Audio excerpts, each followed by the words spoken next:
अभी बताइए, अभी ऑल क्लियर है? डिवाइस वगैरह में लॉगिन मिल रहा है आप लोग को एंड आवाज़ वगैरह का कोई इशू नहीं है?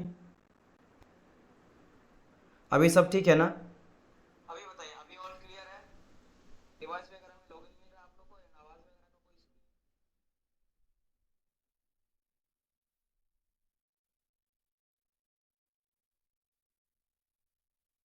इशू? सर कितने आवर्स का टोटल है थर्मो का? मैं बात करता हूँ। देखो ये मैं समझ लो कि 20। Yes sir, no issue. Web link क्यों नहीं है? बिल्कुल अभी भी नहीं आ रहा क्या? मैंने अभी तो जस्ट नोटिफिकेशन ऑन कर दिया, आप आराम से लॉगिन भी कर सकते हो। अखिलेश कुछ प्रॉब्लम हो रहा है क्या आपको?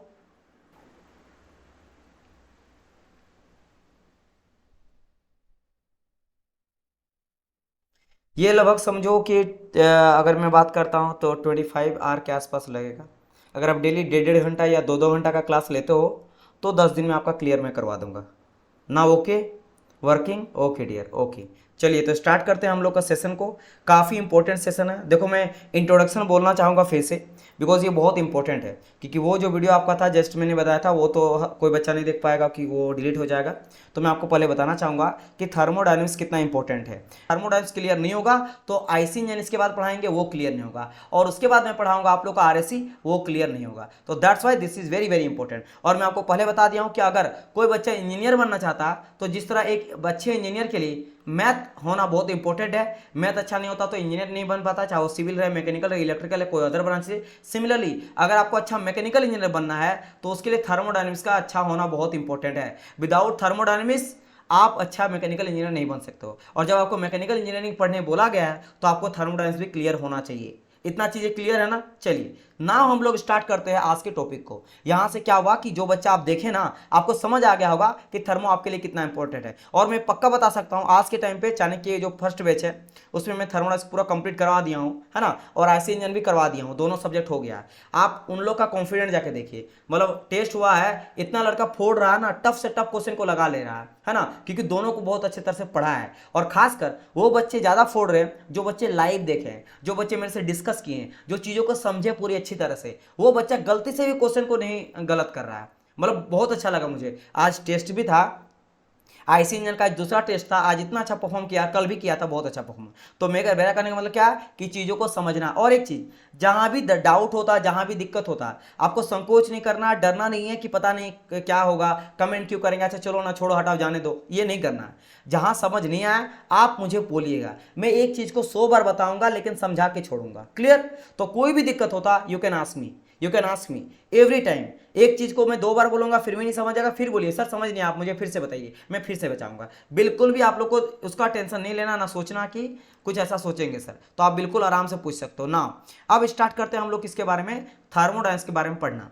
पहले बात ये समझो कि मैं अभी थर्मो को स्टार्ट करने से पहले कुछ मैं बेसिक लेवल बताऊंगा, कुछ बेसिक चीज़ों के बारे में बताऊंगा, कुछ ऐसा चीज़ें बताऊंगा जो आप स्कूल लेवल में पढ़े होंगे, इसको भूल गए होंगे या फिर अच्छी तरह से नहीं पढ़े होंगे वो कंडीशन में। और बच्चे भूल जाते हैं या फिर नहीं पढ़ते हैं, है ना।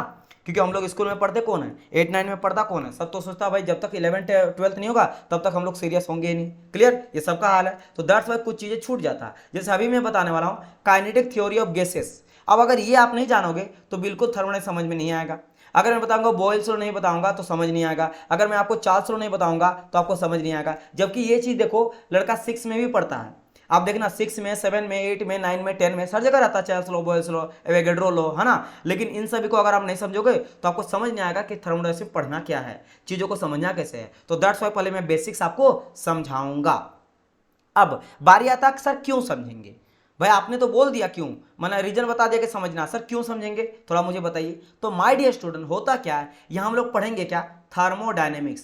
मैंने कहा थर्मोमिक्स क्या होता है, थर्मोमिक्स होता है हीट, थर्मोमिक्स होता है हीट। और अगर मैं बात करता हूं डायनेमिक्स का, डायनेमिक्स मतलब होता है मोशन, मतलब कि हीट बोले तो उष्मा, हीट माने उष्मा होता है, ठीक है उष्मा। और मोशन माने गति, जब मेरा उष्मा गति करता है। जैसे कि आप आग के पास जाते हो, ठंडे के दिनों में आग लगाते हो, आग के पास जाते हो और वो आग आग के पास आता है और आपको लगता है गर्मी। तो वो आपको गर्मी क्यों लगा, क्योंकि डियर वहां से जो आग निकला ना वो मीडियम के थ्रू, एयर मीडियम है, उस मीडियम के थ्रू हीट का ट्रांसफर हुआ और आपके बॉडी में आया और आपको गर्मी लगा। और एक चीज यहाँ से और एक चीज समझते हैं कि सर जी अगर मैं आग के पास खड़ा हूं और यहाँ पे आग लगा हुआ है, तो एक चीज बताइए, आग लगा हुआ है तो भाई हमको गर्मी क्यों लगा? मेरे अंदर कुछ ना कुछ तो हीट है ना कुछ तो मेरे अंदर टेम्परेचर है, तो क्यों नहीं मेरा हीट उसमें गया? क्लियर? मेरा बात समझ? आप बोलेंगे सर नहीं सर ठंडा के दिन में हम तो ठंडे रहेंगे। देखो आपका बॉडी टेम्परेचर तो एटलीस्ट होगा ना, आपको पता नहीं कि नहीं बॉडी टेम्परेचर कितना होता है 37 डिग्री सेल्सियस, तो आपके पास इतना तो कम से कम टेम्परेचर है, तो हो सकता है कि 30 डिग्री सेल्सियस आपके पास चल जाए और आप और ठंडा हो जाए। ऐसा क्यों नहीं हुआ? क्योंकि यूनिवर्स का पूरा ब्रह्मांड का ये नेचर होता है कि always energy transfer from higher energy to lower energy, मतलब एनर्जी का ट्रांसफर हाई से लो की ओर होता है। जैसे कि आप समझो बारिश कैसे होता है, या समझो सिंपल पानी कैसे बहता है, तो आप बोलेंगे सर ऊपर से नीचे की ओर होता है। आपका अगर नदी बहता कैसे ऊपर से नीचे की ओर आता, कभी देखो कि नदी नीचे से ऊपर की ओर बह रहा, कभी नहीं होता। अच्छा ठीक है, ये हो गया। और अगर मैं बात करता हूँ बारिश कैसे होता, बारिश होता प्रेशर डिफरेंस के चलते, जो लैंड होता हम लोग का जमीन जहां पे होता है वहां पे हो जाता लो प्रेशर क्रिएट, है ना, और जो जहां पे पानी वगैरह होता ना वहां पे हो जाता आपका हाई प्रेशर क्रिएट। तो हाई से लो की ओर, जैसे आपका अब बोलेंगे सर हाई प्रेशर क्यों क्रिएट हो जाता, क्योंकि डिएस्टोन वहां पे क्या होता है गर्मी के चलते वेपर बन के जितने भी आपका समुद्र में पानी रहता है वो वेपर बनने लगता है, और लाइट डेंसिटी लाइट हो जाता है, वो उड़ने लगता है, उठते जाता है, जैसा लाइट होने लगता है वो उसके क्या होने लगता है ऊपर आने लगता है। और जैसे टेम्परेचर, क्योंकि टेम्परेचर बढ़ रहा लाइट हो रहा वेपर के फॉर्म में आ रहा, तो हल्का हो गया, हल्का हो गया तो ऊपर उठने लगेगा। जैसे ऊपर जाता टेम्परेचर घटता फिर बादल बन जाता है, और जब बादल बन जाता ढेर सारा बादल, तो क्या होता है यहाँ पे टेम्परेचर डिफरेंस प्रेशर का डिफरेंस हो जाता है, यहाँ पे हो जाता है हाई प्रेशर और लैंड में हो जाता है लो प्रेशर, तो हाई से लो की ओर बादल आने लगता है। अब इधर से भी लैंड है, इधर से भी बादल आ रहा है, इधर से भी बादल आ रहा है, बीच में टक्कर होता है और बादल गिरता है, बादल बोल रहे हैं बारिश होता है। तो क्या समझे, प्रेशर डिफरेंस के चलते। सिमिलरली अगर बात करेंगे कि इलेक्ट्रिसिटी फॉलो क्यों करता है, पोटेंशियल डिफरेंस के चलते, जहां पोटेंशियल डिफरेंस होगा तो हाई से लो की ओर इलेक्ट्रिसिटी फॉलो करता है। सिमिलरली बारिश या पानी क्यों होता है, प्रेशर डिफरेंस के चलते। पानी कैसे गिरता है, आपके हाइट डिफरेंस के चलते। इसी तरह से यहां भी टेम्परेचर डिफरेंस के चलते हीट का फ्लो होता है। जहां पे आग के पास है हाइयर टेम्परेचर, आपके पास है लो टेम्परेचर, तो हाई से लो की ओर आग से आपकी ओर हीट आया, ना कि आपका हीट बॉडी आपके आग की ओर गया। ये भी हो सकता है, ये भी कर सकते हैं, मैं आपको समझाऊंगा कैसे।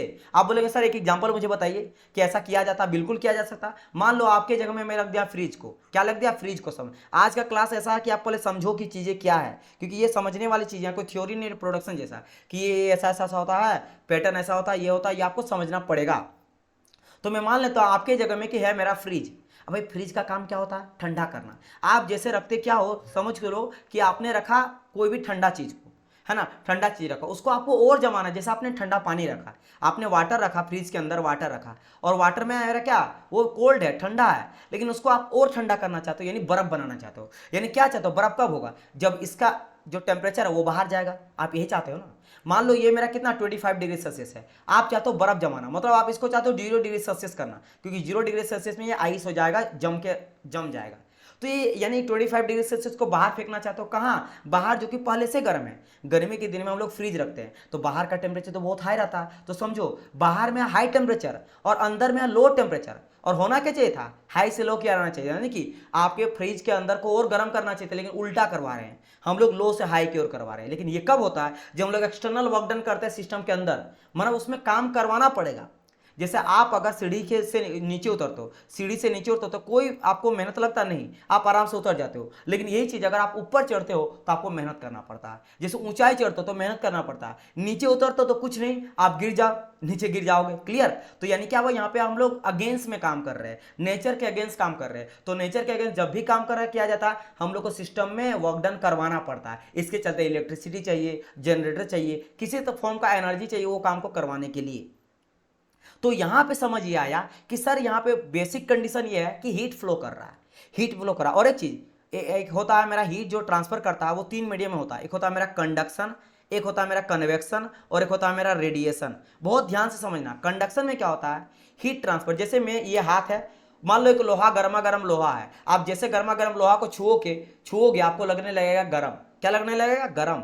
तो ये कहाँ पे हुआ, क्या हीट का ट्रांसफर हुआ, लोहा में हीट था, लोहा हीट को कंडक्ट करता है। अच्छा, सुचालक होता, कंडक्टर होता है, तो ये हीट का भी कंडक्ट करता है और इलेक्ट्रिसिटी का भी। तो आपने जैसे छुआ आपको गर्मी लगा, तो यहाँ हुआ कंडक्शन। कंडक्शन में क्या था, जब फिजिकल कॉन्टैक्ट होता है ना, तब क्या होता है, मॉलिक्यूल के बीच में वाइब्रेशन की वजह से हीट का ट्रांसफर होता है। अगर बात करें कन्वेक्शन का, तो यहाँ पड़ता है जरूरत मीडियम का। मीडियम जैसे कि आपका एयर हो गया, वाटर हो गया, और किसी तरह का फ्लूइड हो गया, उसको कहा जाता है मीडियम के थ्रू एयर का, मतलब मेरा हीट का ट्रांसफर हुआ। ये कैसे, जैसे मैंने कहा आग के पास चल जाए, आपको गर्मी लगा, तो वहां पे क्या हुआ कि आग आपका पूरा गर्म है, वो एयर को गर्म किया, हवा को गर्म किया, और हवा गर्मा गर्म हवा आपको आ लगा रही भाई बड़ा गर्म है। तो यहाँ पे हम लोग क्या यूज किए, हम लोग यूज किए कोई मीडियम का। अब बात करते हैं रेडिएशन। रेडिएशन में कोई मीडियम का जरूरत ही नहीं पड़ता है। अब बोलेंगे सर एग्जांपल बताओ, तो मैं एग्जांपल बता रहा हूँ। सूर्य देवता, हमारे जो सूर्य देवता हैं, आपको पता कि अगर मेरा ये सन है और कहीं पे मेरा ये अर्थ हम लोग है, जहां पे हम लोग रह रहे हैं, है ना, अर्थ रह रहे हैं, तो अर्थ के चारों ओर एक एटमॉस्फेयर है, लेकिन एक लेयर तक ही है, उसके अलावा तो कुछ नहीं, पूरा का पूरा वैक्यूम है, आपको पता है ना, पूरा का पूरा जो यूनिवर्स है अर्थ के बाहर पूरा वैक्यूम है ना, कुछ दिखाई नहीं देगा, एकदम काला ब्लैक है, हवा वगैरह कुछ नहीं है, यानी कोई मीडियम ही नहीं है। तो कोई मीडियम नहीं है, फिर भी सन जो है, सन का लाइट कैसे पहुंच जा रहा भाई मीडियम के बिना, क्योंकि हीट ही है ना, क्योंकि सिर्फ लाइट नहीं आता, लाइट के साथ साथ आपको हीट भी मिलता है। तो लाइट तो चलो समझ में आ गया, हीट कैसे आया, हीट को मीडियम चाहिए। तो याद रखना रेडिएशन में किसी भी तरह का मीडियम का जरूरत ही नहीं पड़ता है। अब ऐसा रीजन क्या होता है, ये अगर जानना चाहते हो, तो लाइट जो होता है ना फोटोन के रूप में जाता है। ये हम लोग बचपन में पढ़ते हैं लाइट वाले चैप्टर में। क्या होता है, पैकेट ऑफ फोटोन होता है। फोटोन क्या होता है कि फोटोन, मान लो एक फोटोन का गैस पार्टिकल है जो आ रहा लाइट, अब इसके अंदर ढेर सारा ना लाइट का पार्टिकल्स है, और ये अंदर जो फोटोन है ना, पैकेट है, पैकेट के अंदर ढेर सारा गेट का पार्टिकल है जो खुद ही मीडियम को क्रिएट करने लगता है। इस तरह हजारों करोड़ों लाखों में होता है ना, असंख्य में होता है, ये खुद ही मीडियम को क्रिएट करते करते करते करते ट्रेवल करते हुए आता है, इसको मीडियम का जरूरत नहीं पड़ता है। तो क्या होता है बेसिकली, हीट कंडक्शन मेरा होता है, हीट का ट्रांसफर एक जगह से दूसरी जगह, conduction, convection, radiation. Conduction physical contact, convection medium चाहिए होता है, रेडिएशन कोई मीडियम नहीं चाहिए होता। तो इन तीनों के थ्रू से हीट का ट्रांसफर होता है। तो जब मैं बात कर, थर्मो मतलब हीट और डायनामिक मतलब मोशन होता है, तो हीट का मोशन किसके थ्रू, अधिकतर देखो गैस के थ्रू होता है, गैस का पार्टिकल के थ्रू, है ना। तो हम लोग यहाँ पे थर्मोडायनेमिक्स में अधिकतर गैस के बारे में स्टडी करेंगे। किसके बारे में स्टडी करेंगे, गैस के बारे में। फिर से क्वेश्चन आपके राइज हो सकता है कि सर क्यों गैस के बारे में क्यों पढ़ेंगे,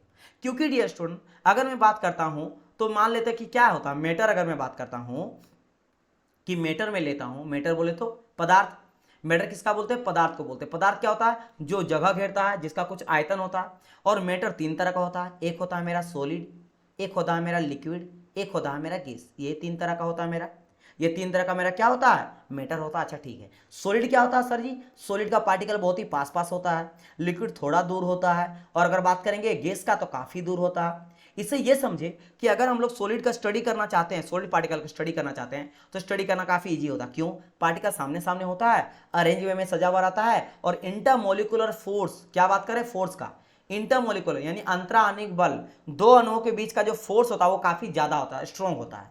वहीं बात करेंगे लिक्विड में तो फोर्स थोड़ा कम होता है, गैस में काफी कम होता है, ना के बराबर, नेग्लिजिबल फोर्स होता है, इसलिए जहां तहां मूवमेंट करने लगता है। दूसरा मैं बोल सकता हूं कि सॉलिड के अंदर जो आपके इंटरमोलिकुलर स्पेस होता है, यानी रिक्त स्थान होता है, दो मॉलिक्यूल के बीच में रिक्त स्थान, वो ना के बराबर, नेग्लिजिबल होता है, बहुत ही लेस होता है। क्या बात करें स्पेस का, स्पेस बहुत ही कम होता है। जैसे लिक्विड में होगा तो स्पेस क्या हो जाता है, स्पेस बढ़ने लगता है, और गैस में काफी ज्यादा स्पेस आपको देखने को मिलता है, बहुत ज्यादा स्पेस। और सिमिलरली फोर्स बात करेंगे तो बहुत कम, फोर्स कम है क्योंकि स्पेस ज्यादा है। यानी कि अगर मैं लिक्विड का और सॉलिड का स्टडी करना चाहता हूं तो ये काफी इजी है स्टडी करना, इनके मॉलिक्यूल्स के बारे में पता लगाना उतना टफ नहीं होता है। लेकिन गैस के बारे में स्टडी करना इट्स वेरी डिफिकल्ट। ऐसा क्यों, क्योंकि गैस का जो बिहेवियर अगर आपको जानना है तो गैस का बिहेवियर जानना काफी डिफिकल्ट है, क्योंकि वह काफी रैंडम बिहेवियर शो होता है, काफी अप्रप्ट और रैंडम बिहेवियर शो करता है। ये आप इसी तरह समझ सकते हो कि क्लासरूम है, एक क्लासरूम में चार बच्चे खड़े हैं, और चार बच्चे खड़े हैं बेचारे, आराम से सीधे सीधे क्या है ये खड़े हैं। अब कोई आपसे बोला जाए, प्रिंसिपल बोले कि जाओ इन चारों बच्चा के बारे में ना थोड़ा पता करके आओ, जैसे कि इन बच्चा लोग का हेयर स्टाइल कैसा है ना, इन लोग दिखता कैसा है, कौन सा कलर का शर्ट पहना हुआ है ना, और कुछ चीज़ों के बारे में डिस्कस करने बोलेगा कि थोड़ा देख के आओ, किसके होंठ में मान लो कुछ लगा हुआ गंदगी या कोई खाना खा रहा है, इस तरह की चीज़ें तो आप आराम से पता कर सकते हो। अगर ये सॉलिड स्टेट बोले तो मॉलिक्यूल्स एकदम अरेंजमेंट में सजा हुआ, लेकिन ये चीज लिक्विड पे कर रहा है, लिक्विड थोड़ा बहुत मूव कर रहा है, लेकिन धीरे धीरे मूव कर रहा है, हल्का फुल्का डोल रहा है, तो बोलेगा फिर भी आप कर लोगे एटलीस्ट। लेकिन ये अगर गैस का बात करते हैं, गैस का मतलब क्या है, ये चारों जो बच्चे हैं ना, पांचों बच्चे, एक के सिर में है, एक यहाँ दौड़ रहा है, एक वहां दौड़ रहा है। आप जाओगे देखने के लिए, ये इधर भागा, जैसे बच्चा कैसे होता है, 2 साल का बच्चा, कभी इधर भागा, अरे बाबू रुको रे, नहीं इधर, है ना, वही हाल है। तो उस चक्कर में क्या होता है, स्टडी करना काफी डिफिकल्ट होता है। दैट्स वाई हम लोग यहाँ पे गैसेस को स्टडी करने के लिए लॉ का यूज किया गया, लॉ के थ्रू कुछ लॉ दिया गया, उसके थ्रू हम लोग इसके बिहेवियर को पता करते हैं कि आखिर गैस बिहेव क्या होता है, गैस का बिहेवियर होता कैसा है। क्योंकि गैस ही ऐसा चीज है कि उसी के थ्रू अधिकतर मेरा क्या होता है, हीट का ट्रांसफर होता है। अधिकतर हम लोग जो थर्मोडायनेमिक्स में पढ़ते हैं, थर्मो का हीट का मोशन करते हैं, राइट। थर्मो मैंने क्या कहा, हीट का मोशन। अब भाई जो कंडक्शन हो तो मोशन नहीं करता, हीट कैसे होता, आपने छुआ तो वाइब्रेट हुआ, उसके वजह से आपको गर्मी लगा, है ना। लेकिन अधिकतर क्या, जैसे मैं बात करें कन्वेक्शन का या रेडिएशन का, दोनों में क्या मीडियम है। जैसे फोटोन के रूप में आया, वो भी फोटोन के अंदर या पार्टिकल का मोशन मीडियम है, या फिर एयर ले लो, वाटर ले लो, इसके चलते गर्मी लग रहा। तो दैट्स वाई हम लोग गैसेस, वो भी गैस के बारे में, लिक्विड भी नहीं, गैस के बारे में ज्यादा स्टडी करते। क्यों, समझ गए, क्योंकि वो डिफिकल्ट होता है स्टडी करना, क्योंकि लिक्विड के बारे में जानना आसान होता है। जैसे आप बोलेंगे सर क्यों, आप लोग फ्लूइड पढ़ते हैं ना, आप लोग फ्लूइड के स्टूडेंट हैं, आप लोग सिविल के स्टूडेंट कुछ होंगे, और जो मैकेनिकल वाले स्टूडेंट हैं वो भी जानते हैं फ्लूइड। फ्लूइड में हम लोग एक वर्ड पढ़ते हैं, हाइड्रोस्टेटिक फ्लूइड। क्या पढ़ते हैं हम लोग, हाइड्रोस्टेटिक फ्लूइड। अच्छा, इसका मतलब क्या हुआ, मतलब कि हाइड्रो मतलब होता है वाटर, हाइड्रो में क्या होता है वाटर, स्टेटिक मतलब रुका हुआ, यानी कि रेस्ट कंडीशन पे, यानी कि water at rest, water at rest, यानी कि पानी भी, लिक्विड भी रेस्ट में रह सकता है। तो इसके बारे में जानना इजी है। अच्छा, अगर बात करेंगे सर, अगर मैं सॉलिड का बात करता हूं, तो सॉलिड का पूरा एक चैप्टर होता है मेरा सोम, स्ट्रेंथ ऑफ मटेरियल। मटेरियल रुका हुआ रहता है, वो फिक्स कंडीशन में रहता है, रिजिड जिसको कहते हैं हम लोग, बोलते हैं ना रिजिड बॉडी। रिजिड बॉडी मतलब क्या होता है, फोर्स वगैरह अप्लाई करो कुछ फर्क नहीं पड़ेगा, वो जैसा का तैसा रहेगा, है ना। तो सोम में जो होता है, हम लोग क्या देखते हैं, किसी भी बॉडी को फोर्स लगा के देखते हैं कब टूट रहा है ना, कितना इलास्टिसिटी है, कितना प्लास्टिसिटी, कितना मेलिएबिलिटी है। तो यानी समझ आया कि सॉलिड भी रेस्ट में रह सकता है, वाटर भी रेस्ट में रह सकता है। लेकिन कभी आप देखे होंगे लाइफ में, कभी सुने होंगे कि गैस जो है ना, गैस मेरा रेस्ट में रहता, कभी नहीं, गैस मेरा रेस्ट में कभी नहीं रहता, वो ऑलवेज मोशन करते हुए रहता है। इसलिए जरूरत पड़ा कि हम लोग को थर्मोडायनेमिक्स को पढ़ने से पहले कुछ लॉज के बारे में बताया जाए गैस के रिलेटेड, क्योंकि हम लोग गैस से रिलेटेड पढ़ेंगे तो पहले जान ले कि गैस का नेचर क्या होता है, गैस का बिहेवियर क्या होता है। तो उसके लिए सबसे पहले जो थ्योरम दिया गया, जो लॉ दिया गया, उसको कहा जाता है काइनेटिक थ्योरी ऑफ गैस। उसको क्या कहा जाता है, काइनेटिक थ्योरी ऑफ गैस। आप समझते कि काइनेटिक थ्योरी ऑफ गैस को बोलता क्या है। देखो, काइनेटिक थ्योरी ऑफ गैस जो दिया गया था, जो बाबा लोग थे, जो साइंटिस्ट लोग थे, जो बड़ा इसमें रिसर्च वगैरह किए, काफी दिन मेहनत किए, अपना लाइफ भर बिता दिए इसी में, वो थे मैक्सवेल एंड बोल्ट्जमैन। इन दोनों ने काफी स्टडी करा, काफी मेहनत लगा स्टडी करने में, और पता लगा इस तरह से। देखना, जैसे आप कभी देखे होंगे, कभी इस तरह से खिड़की खुला है और पूरा रूम अंधेरा है, और खिड़की को आप खोलो तो देखोगे ना कि इस तरह से लाइट आता है। आप ध्यान देना, आपको पता नहीं चलेगा ऐसे लाइट में, अंधेरा करो और लाइट आने दो, आप देखोगे ढेर सारा पार्टिकल, छोटा छोटा पार्टिकल ना, वो हमेशा मूव करते हुए रहता है। वो भी कैसा मूव है, नहीं कि लीनियर मोशन में मूव कर रहा, no no no, random behaviour, ऐसे टकरा रहा है, ऐसे, मतलब काफी रैंडम और अपवर्ड बिहेवियर। कभी ये टकरा गया इससे, कभी वो टकरा गया इससे, टकरा गया इससे, टकरा गया। जैसे भीड़ होता है, भीड़ में बोल दो कि बम है, मान लो कि कोई सेमिनार है, कोई मेला वगैरह लगा हुआ है, पहले नहीं होता है, बहुत अच्छा खासा पहले के टाइम पे बहुत मेला में जाते थे हम लोग बचपन में, है ना, मम्मी पापा के साथ अलग अलग मेला में, है ना। तो आप मेला में गए हो और वहां पे पता चल गया कि कुछ भी भगदड़ मच जाता है, ड्यू कम कुछ ऐसा अनकन्वीनियंट हो जाता है कि लाइक बम हो गया, कुछ भी फालतू का चीज भी आ जाता है, जिसके वजह से भीड़ क्या होती है, जहां तहां भागने लगती है। सिमिलरली होता है गैस पार्टिकल का, यानी कि डस्ट पार्टिकल का। तो जिस तरह डस्ट पार्टिकल जैसे तैसे रैंडम बिहेवियर करता ना, सिमिलरली जो गैस होता है ना, गैस भी इसी तरह से जैसे तैसे मूवमेंट करता रहता है और हमेशा करता है। तो ये दोनों भाई मिलके, यानी दोनों साइंटिस्ट मिलके, भाई नहीं है दोनों साइंटिस्ट मिलके ये बोला गया कि जो गैस पार्टिकल होता है ना, ये ऑलवेज इन मोशन होता है। ध्यान देना क्या बोल रहा हूं, ये हमेशा चलते हुए रहता है, कभी रुकता नहीं है ना। क्या बोला गया कि gas particle are always in motion, वो कभी भी रुकता नहीं है, थकता नहीं, वो चलते रहेगा, वो चलते रहेगा। क्या करते रहेगा, चलते रहेगा। तो ये रहा क्या कि मुझे एक चीज पता चला कि गैस जो होता है, गैस पार्टिकल, वो ऑलवेज इन मोशन होता है। This statement is very easy, लेकिन अदर हैंड इससे काफी चीजें आपको समझ में आएगा आगे चलकर। काफी कंफ्यूजन होगा जब क्वेश्चन वगैरह लगाएंगे, तो ये चीज आपका बड़ा साथ देगा कि gas particle always in motion. ये ध्यान रखना, ये ध्यान रखना। इसी से आपका प्रेशर, टेम्परेचर गैस का आएगा, है ना, हर एक चीज इसी से रिलेटेड रहेगा। काइनेटिक थ्योरी ऑफ गैस का बात करें काफी चीजों के बारे में, तो काइनेटिक थ्योरी ऑफ गैस से ये पता चला सिंपल लाइन कि gas particle are always in motion. और एक चीज, मैं काफी बकवास चीज आपको नहीं बताने जा रहा हूं, जहां से कोई मतलब नहीं होता। देखो, मैं एकदम शॉर्ट वही क्वेश्चन लिखता हूं, उसी तरह का स्टेटमेंट लिखता हूं जहां से आपको क्वेश्चन बनेगा। अब मैं इसमें 10 लाइन लिख देता और आपको बताता कि फाइनल कंक्लूजन कि यहीं से क्वेश्चन आपको आएगा, तो फालतू का चीज़ बता के फायदा। तो मैं आपको समझाऊंगा, ज़्यादा से ज़्यादा टाइम दूंगा समझाने में, जो क्वेश्चन जहाँ से आएगा वो चीज़ को मैं बताऊंगा। क्लियर? चलिए इतना हो गया। अब क्या होता है, जब ये जान गए कि गैस के बारे में, अब हम लोग कुछ लॉज होता है। अब देखो काइनेटिक थ्योरी को गैस को अब मैं डायरेक्ट कहाँ कनेक्ट करूंगा, डायरेक्ट मैं कनेक्ट करूंगा आपको यहाँ पे, है ना। Kinetic theory of gas direct मैं कनेक्ट करने वाला हूँ आपको यहाँ पे, assumption of kinetic theory of gas. But assumption को जानने से पहले कुछ कुछ लॉज है जो डिफाइन करता है गैस के बिहेवियर को, क्योंकि अभी हम लोग गैस के बिहेवियर को जाने, अभी हम लोग को गैस के बिहेवियर के बारे में सिर्फ ये पता चला कि गैस मेरा ऑलवेज मोशन में होता है, हमेशा मोशन करते रहता है, हमेशा गति में रहता है। अब कुछ लॉ दिया गया है, टाइम के साथ साथ 100 साल के बाद और 100 साल के बाद और 200 साल के बाद अलग अलग लॉ आया है, जिसमें काफ़ी लॉ आया है, लेकिन 3 सबसे इंपॉर्टेंट लॉ है। एक होता है बॉयल्स लॉ, एक होता है चार्ल्स लॉ, और एक हम लोग देखो यहाँ पे बॉयल्स लॉ पढ़ेंगे, चार्ल्स लॉ पढ़ेंगे, और एक एवोगैड्रो लॉ। इसके अलावा और भी लॉ है ना, लेकिन गैल-लॉसेक लॉ है और सारा लॉ है। लेकिन आपको बोलेगा कि बताइए जो मेरा गैस होता है वो किन लॉ को वैलिड करता है, किस लॉ के बेसिस पे उसको डिफाइन कर सकते हैं, तो ये 3 लॉ सबसे बेसिस होता है, क्योंकि ये बताता है कि नेचर क्या है गैस का। जैसे होता है ना कि आपका नेचर कैसा है, आपका अगर नेचर पता करना है तो मैं आपको किससे पूछूंगा, आपकी मम्मी से पूछ सकता हूँ, आपके पापा से पूछ सकता हूँ, ये दोनों सबसे आपके करीब है। और दूसरा,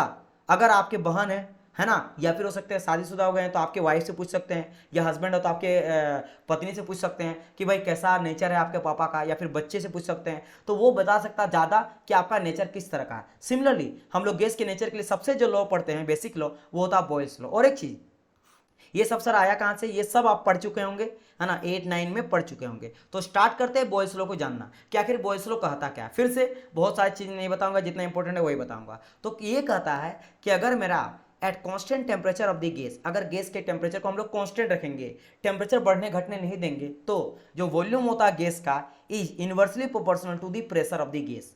क्या बोल रहा है भाई, सिंपल ये बोला कि इफ, अगर अगर अगर मैं कहूं कि टेम्परेचर जो गैस का होता है ना, अगर मैं टेम्परेचर गैस का अगर मैं कांस्टेंट लेके चलूं, टेम्परेचर गैस का बढ़ने नहीं दे रहे हैं, तो जो उसका वॉल्यूम होता है ना वो इनवर्सली प्रोपोर्शनल होता है प्रेशर का। सर इसका क्या मतलब है, इनवर्सली का मतलब पहले आप जान लो।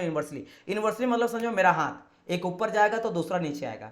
इनवर्सली मतलब होता है दोनों एक दूसरे का अलग होता नहीं है। कभी हस्बैंड वाइफ में होता है कि मुझे जो है वो रोटी खाना है, अब सामने वाला बोले नहीं मुझे बिरयानी खाना है। कोई बोलेगा मुझे ना ये मूवी पसंद है, हॉलीवुड मूवी, तो कोई बोलेगा नहीं मुझे बॉलीवुड पसंद है। कोई बोलता है मुझे पार्टी पसंद है, तो बोलेगा मुझे सोना पसंद है। मतलब दोनों का सोच बिल्कुल अल्टर होता है। सिमिलरली यहाँ का इन्वर्सली का मतलब ये होता है कि एक अगर बढ़ेगा तो दूसरा जस्ट घटेगा। एक को अगर 10 भी बढ़ा रहे हो, 1% भी बढ़ा रहे हो, तो दूसरा ऑटोमेटिकली 1% घट जाएगा। तो इन्वर्सली का मतलब ये चीज होता है। और प्रोपोर्शनल का मतलब, जैसे अगर मैं बोलूंगा v is directly proportional to p, इसका मतलब क्या होता है कि एक अगर बढ़ा तो ये भी बढ़ा। समझ लो, दोनों साथ में बढ़ेगा, दोनों साथ में घटेगा। ठीक है, समझे मेरी बात कि नहीं। जैसे बहुत सारा क्या होता है, कनेक्शन काफ़ी अच्छा होता है फ्रेंड्स में, या फिर घर में, या फिर आपके मम्मी पापा में, या आपके हस्बैंड वाइफ में। तो क्या होता है कि जो आप सोचते हो लगभग वही सोचता है, तो वो रिलेशन काफ़ी अच्छा चलता है। तो होता है प्रोपोर्शनल। और इन्वर्सली का मतलब जस्ट एंटी, दोनों अपोजिट होता है। तो इन्वर्सली का मतलब आप समझ गए होंगे सिंपल, कि अगर सर यहाँ पे मेरा वॉल्यूम बढ़ेगा ना तो प्रेशर घटेगा, अगर वॉल्यूम बढ़ रहा तो प्रेशर घटेगा। और मैं बोलूंगा अगर मेरा वॉल्यूम घट रहा है तो प्रेशर बढ़ेगा। अब इसको समझने के लिए कैसे समझोगे, इसको समझने के लिए कैसे समझोगे, तो समझो कि सिलेंडर है, ये मेरा क्या सिलेंडर है। सिलेंडर समझते हो ना, सिलेंडर जहाँ पे गैस रखा जाता है, अभी आप समझो। तो सिलेंडर के अंदर ये मेरा क्या कनेक्टिंग रड होता है, ये कनेक्टिंग रड पिस्टन होता है, पिस्टन रहता है। अब क्या करेंगे, यहाँ मान लो अंदर में गैस भरा हुआ, अंदर में क्या गैस है, ये अंदर में गैस वगैरह है। अब क्या करो, पिस्टन को अब दबाओगे, ऐसे दबाते जा रहे हो, दबाते जा रहे हो, दबाते जा रहे हो, दबाते जा रहा हो, दबाते जा रहा हो। तो जब मैं पिस्टन को सपोज करो कि मैं दबा के क्या करता हूँ, लगभग मैं इसको दबा के लगभग यहाँ तक ले आता हूँ। अभी देखो गैस पूरा भरा हुआ था, लेकिन अब मैं क्या करूँगा, पिस्टन को दबा के यहाँ तक ले आऊँगा, इतना। तो अब गैस कितना में रह गया, अब मात्र गैस इतना में रह गया। यानी यहाँ पे मैंने क्या करा, वॉल्यूम को घटाया। तो जब मेरा वॉल्यूम इतना छोटा जगह में आ जाएगा तो ऑटोमेटिक उसके अंदर का प्रेशर बढ़ जाएगा, उसके अंदर का प्रेशर बढ़ जाएगा, क्योंकि वहाँ पे ज़्यादा जगह था तो मॉलिक्यूल्स आराम से मूव कर रहा था, मूव तो कर आराम से। लेकिन जब दबा दिया ना तो लोग फास्टली मूव करने लगा, फास्टली मूव करने लगा, तो ज़्यादा टकराया तो प्रेशर बढ़ गया। तो वॉल्यूम जब घटा तो क्या हुआ, मेरा प्रेशर यहाँ पे बढ़ गया, वॉल्यूम घटने से प्रेशर बढ़ गया। तो ये चीज देखने को मिलता है in Boyle's law. Boyle's law क्या कहता है, at constant temperature volume of the gas is inversely proportional to pressure of the gas. अच्छा, ये क्या मेरा सर रियल में होता है, रियल में ऐसा नहीं होता है। रियल में ऐसा टेम्परेचर को कांस्टेंट रख ही नहीं सकते हो। जब आप दबाते हो ना, कंप्रेस करते हो, तो ऑटोमेटिकली आपका टेम्परेचर भी बढ़ता है। जैसे कुकर प्रेशर, आप दाल बनाते हो, कोई सारा का आइटम बनाते हो कुकर प्रेशर में, तो कुकर में क्या होता है, प्रेशर बढ़ता है ना। है ना, प्रेशर बढ़ता है, तो क्या प्रेशर बढ़ता तो टेम्परेचर आपका कांस्टेंट रहता है? नहीं ना, टेम्परेचर भी बढ़ता, गर्मी भी बढ़ता। लेकिन ये बात क्या गया बाय लॉ, लॉ यानी लॉ कुछ का था, एक्चुअल में कुछ अलग होता है। ये बाय लॉ यानी थियोरेटिकल का बात कर रहा है, थियोरेटिकली बोला गया। आइडियल में बहुत सारा हम लोग अजम्पशन लेके चलते हैं ना कि आइडियली मान के चलो कि ऐसा अगर होगा, जैसे आप मानते हो ना कि मान के चलो कि अगर मैं 10-10 घंटा पढ़ता हूं तो मैं यूपीएससी क्वालिफाई कर दूंगा 1 साल में। लेकिन क्या कभी आप 10 घंटा पढ़ सकते हो? मुझे लग रहा है कि 2 दिन पढ़ोगे, उसके बाद अरे यार चलो कोई बात नहीं 7 घंटा पढ़ लिया ना बहुत है। एक दिन बोलोगे चलो मैं 7 दिन से 7-7 घंटा पढ़ रहा हूँ, एक दिन ऑफ ले लेते हैं। होता है ना, कभी आप बीमार पड़ जाओगे, कभी कुछ काम पड़ गया, तो आइडियली वो होता है कि सोचते हैं, वो होता नहीं है, बस सोच में ही होता है। तो ये बेसिकली आइडियल होता है, कभी रियल में सब नहीं होता। लेकिन हाँ, हम लोग जब स्टडी करते हो तो आइडियल मान के चलते हैं, बाय लॉ के थ्रू देखते हैं, उसके आसपास जाने का ट्राई करते हैं, है ना। बाय लॉ से और एक समझ सकते हो, जैसे कोई एक्टिंग करना चाहता है तो सपोज करो कि कोई बहुत ही बेहतरीन एक्टर है, जैसे मान लो अमिताभ बच्चन, तो सब उसके पास जाना चाहता है कि उसकी जैसा मुझे एक्टिंग करना है ना। वैसे कहना सही नहीं होगा, लेकिन सपोज करो आप कि उसके जैसा बनना है, या फिर मान लो कोई साइंटिस्ट बनना चाहता है तो मुझे एपीजे अब्दुल कलाम सर जैसा बनना है। बोले वहां तक नहीं जा पाएंगे, लेकिन एटलीस्ट उसके आसपास तो जाएंगे। तो लो वही कहता है, लो मैक्सिमम वैल्यू देता है, उसके आसपास सब जाना चाहता है, ठीक है, जो हम लोग एक्चुअल निकालते हैं। तो ये क्या होता है, ये बाय लॉ ये कह रहा है, ठीक है। अब देखो इससे कैसे हम लोग इक्वेशन निकालेंगे, तो इक्वेशन के लिए सिंपल क्या करेंगे हम लोग कि भाई देखो यहाँ पे v is inversely proportional to 1/p where temperature is constant. तो अगर मैं p को उधर ले जाऊं तो क्या आ जाएगा, vp is equal to constant, is equal to constant लिख सकते हैं, है ना। मैंने बस इसको इंटू कर दिया तो वीपी इक्वल टू कॉन्स्टेंट 1 है, यानी कॉन्स्टेंट है, चेंज नहीं हो रहा है, ये वैल्यू एकदम सेम है। एक बार समझ लो, वीपी इक्वल टू अगर मैं 1 लिखता हूं इसका मतलब क्या है, ये चेंज नहीं हो रहा, ये चेंज नहीं हो रहा, तो ये कांस्टेंट लिख सकते हैं। तो ये होगा, अगर एक प्रोसेस के लिए लिखता हूं, जैसे प्रोसेस का क्या मतलब हुआ, फॉर अ प्रोसेस के लिए लिखता हूं तो लिख सकता हूं कि भाई P1 V1 equal to P2 V2। अब बोलेंगे सर क्या मतलब है प्रोसेस का, आप समझो कि अगर बोला जाए कि कोई इस तरह का एक वॉल्यूम है जिसका प्रेशर है P1 और जिसका वॉल्यूम है V1, अगर इसको मैं क्या करता हूं, इसको मैं दबाता हूं और कंप्रेस करता हूं, और कंप्रेस करके इसका प्रेशर को घटा दिया या बढ़ा दिया, सपोज करो मैंने बढ़ा दिया, कुछ भी ले सकते हो कि मैंने बढ़ा के यहाँ पे P2 कर दिया, मतलब यहाँ पे क्या है, P2 is greater than P1, मैंने प्रेशर ज्यादा करा, तो बताइए वॉल्यूम क्या होगा, वॉल्यूम घटेगा कि बढ़ेगा, वॉल्यूम घटेगा कि बढ़ेगा। तो वैसी बात अगर आप प्रेशर को बढ़ा दिए तो वैसे वॉल्यूम भी कुछ ना कुछ चेंज होएगा। तो ये होगा फॉर अ प्रोसेस, मतलब ये पहला कंडीशन पे है, जब प्रेशर का जो भी गैस है, कोई गैस है, गैस का प्रेशर वॉल्यूम ये था, और 2 में क्या करा आपने, प्रेशर बढ़ा दिया तो वॉल्यूम भी चेंज आएगा, तो 1 से लेकर 2, तो ये एक प्रोसेस कहलाता है, जब एक कंडीशन से दूसरा कंडीशन तक जाएंगे। जैसे आप बोलोगे कि अगर मैं एक दिन में 10 रुपये कमाता हूं, तो आप मुझे बताइए अगर मैं 10 दिन तक कमाता हूं तो कितना रुपया कमाऊंगा, तो ऐसी बात है, दिन बढ़ रहा तो पैसा भी बढ़ेगा। तो ये एक प्रोसेस हो गया, 1 से लेकर 2 तक गए कि अगर ये कंडीशन ये है तो ये में क्या होगा, तो वो प्रोसेस कहलाता है। क्लियर, इतना समझ गए होंगे, ओके। तो फॉर ए प्रोसेस हम लोग दिए क्या, P1 V1 equal to P2 V2। ये चीज को ध्यान रखिएगा, इसका भी काफी ज्यादा यूज होता है, ये VVI है, इससे न्यूमेरिकल भी बनेगा, आपको सिंपल बोल देगा कि ये गैस का प्रेशर इतना है ना, वॉल्यूम इतना है, और उसके बाद जब प्रेशर को बढ़ाएं तो प्रेशर बढ़ के मेरा हो जाएगा P2, तो बताइए वॉल्यूम कितना होगा, तो आपको निकालना पड़ेगा, वो एक आपको दे देगा, 3 दे देगा, एक आपको नहीं देगा, you have to find the. बिल्कुल, और आप बस क्वेश्चन में ये दिखाएगा कि अकॉर्डिंग टू बॉयल्स लॉ, तो जैसे बॉयल्स लॉ आ जाएगा, आपको इसको वैल्यू को पुट करके आपको लाना है। या फिर बोल देगा बॉयल्स लॉ में बताइए क्या कांस्टेंट रहता है, या फिर बोलेगा बॉयल्स लॉ में किसका किसका रिलेशन पूछता है, तो आपका वॉल्यूम का एक होता है मेरा वॉल्यूम, एक P फॉर प्रेशर हो जाता है, और T फॉर टेम्परेचर होता है, वे टेम्परेचर इज कॉन्स्टेंट। फिर बोलेगा कि बताइए बॉयल्स लॉ के अकॉर्डिंग, बॉयल्स लॉ के अकॉर्डिंग मेरा प्रेशर और वॉल्यूम में रिलेशन कैसा होता है, प्रोपोर्शनल या इनवर्सल, आपके इनवर्सली प्रोपोर्शनल, तो आपको बोला इनवर्सली प्रोपोर्शनल। ये सब क्वेश्चन आपको यहां से बनेगा। चलिए अगर आप इतना समझ गए तो मैं अब आगे बढ़ता हूं ना, ये मैंने आपको बता दिया, चलिए आगे बढ़ते हैं। अब यहाँ पे देखो भाई, एक चीज मुझे बताना डियर स्टूडेंट, कि हम लोग क्यों पढ़ रहे हैं बॉयल्स लॉ को, तो बोलेंगे सर जी आप तो अभी बताए थे गैस का बिहेवियर स्टडी करने के लिए, हम लोग गैस का बारे में जानना चाहते हैं कि आखिर गैस है क्या। जैसे होता ना कि इंसान चाहता क्या है, इंसान का सोच क्या है, होता ना कभी कभी कोई दोस्त होता है जो आपसे बात ही नहीं करता, उसके बारे में समझ ही नहीं आता है, या कोई बॉस होता है जहाँ काम कर रहे हो कि यार ये चाहते क्या है, मैं इतना कर रहा हूँ, ये चाहते कि एक बार मुझे पता चल जाए ना कि चाहते क्या, मैं वही जरूर करूंगा, है ना। ये बार आपके बच्चे कभी कभी होते हैं कि बच्चे का ना समझ ही नहीं आता कि चाहता क्या है ना, कोई कुछ भी करूं इसको सेटिस्फाई नहीं होता, समझ रहे मेरी बात की नहीं। तो सिमिलरली हम लोग गैस के बारे में स्टडी करना चाहते हैं, तो अगर मैं बॉयल्स लॉ ये इसलिए जानना चाहता हूं कि गैस कैसा है, तो अभी तक तो मैं कुछ बताया नहीं हूं, है ना। लेकिन अब देखो इसके बारे में होता क्या है, होता क्या है, अभी हम लोग क्या पढ़े कि at constant temperature pressure is inversely proportional to volume, यही तो जस्ट हम लोग पढ़े, ये सेम चीज पढ़े। भाई प्रेशर को मैं ऊपर कर दिया, कोई दिक्कत तो नहीं है ना। आप ये भी सकते हो वॉल्यूम इज 1/p, तो कोई दिक्कत नहीं, आप कुछ भी लिखो, समझ आए मेरी बात की नहीं। ऐसे भी लिख सकते हो और आप ऐसे भी लिख सकते हो, बात एक ही है। आप पी को उधर ले जाओ, बी को उधर ले जाओ, कोई दिक्कत नहीं। चलो मैं इसको हटा ही देता हूँ, नहीं तो बच्चे बोलेंगे कि ये चीज़ क्या बोल दी। चलो यहाँ पे मैं क्या बोल रहा हूँ कि ये दोनों का दोनों आपस में क्या है, इनवर्सली है। इनवर्सली है तो ग्राफ कैसे बनेगा, इनवर्सली बनेगा। इनवर्सली का ग्राफ कैसे होता है, देखो इनवर्सली ग्राफ एक जाएगा ऊपर एक जाएगा नीचे। एक सेकंड, बड़ा स्ट्रेट लाइन नहीं हुआ है ना, ये कोई स्ट्रेट लाइन है भाई। चलो एक क्या जाएगा, एक जगह वर्टिकल मेरा जाएगा और एक मेरा जाएगा हॉरिजॉन्टल। तो दिस इज योर वॉल्यूम है ना, ये मेरा वॉल्यूम हो गया। और this is your P for pressure हो गया। क्या हो गया मेरा, प्रेशर हो गया। ये दोनों इन्वर्सली है। इन्वर्सली बोलेंगे सर कैसे इन्वर्सली है, क्या मतलब है इन्वर्सली का, मुझे तो समझ नहीं आ रहा। तो यानी कि आप क्या समझे कि अगर मेरा वॉल्यूम बढ़ रहा है तो प्रेशर मेरा घटेगा, जितना बढ़ाएंगे वॉल्यूम उतना प्रेशर घटेगा। आप यहाँ पे देखो जैसे जैसे वॉल्यूम बढ़ रहा है, सपोज करो आपका एक पॉइंट यहाँ पे है, तो ये मेरा पहला पॉइंट है। इस पॉइंट मेरा वॉल्यूम क्या है, सपोज करो यहाँ पे V1 है और प्रेशर क्या है, तो यहाँ पे बोलेंगे P1 है। तो जैसा वॉल्यूम को बढ़ाओ, तो मैं वॉल्यूम को बढ़ाता हूँ तो वॉल्यूम बढ़ते जाएगा। मान लो आप आ गए इस पॉइंट पे, दूसरा पॉइंट पे, दूसरा पॉइंट में क्या जाएगा V2। तो देखो वॉल्यूम बढ़ा, यहाँ से स्टार्ट करें, जीरो से स्टार्ट करेंगे, इधर जाएंगे तो बढ़ते हुए जाएगा, तो V2 मतलब बढ़ा। अब जैसे वॉल्यूम बढ़ा तो ध्यान दो प्रेशर आपका घटा, ये P2। तो प्रेशर धीरे धीरे देखो जीरो की ओर आ रहा, यानी कि प्रेशर घट रहा।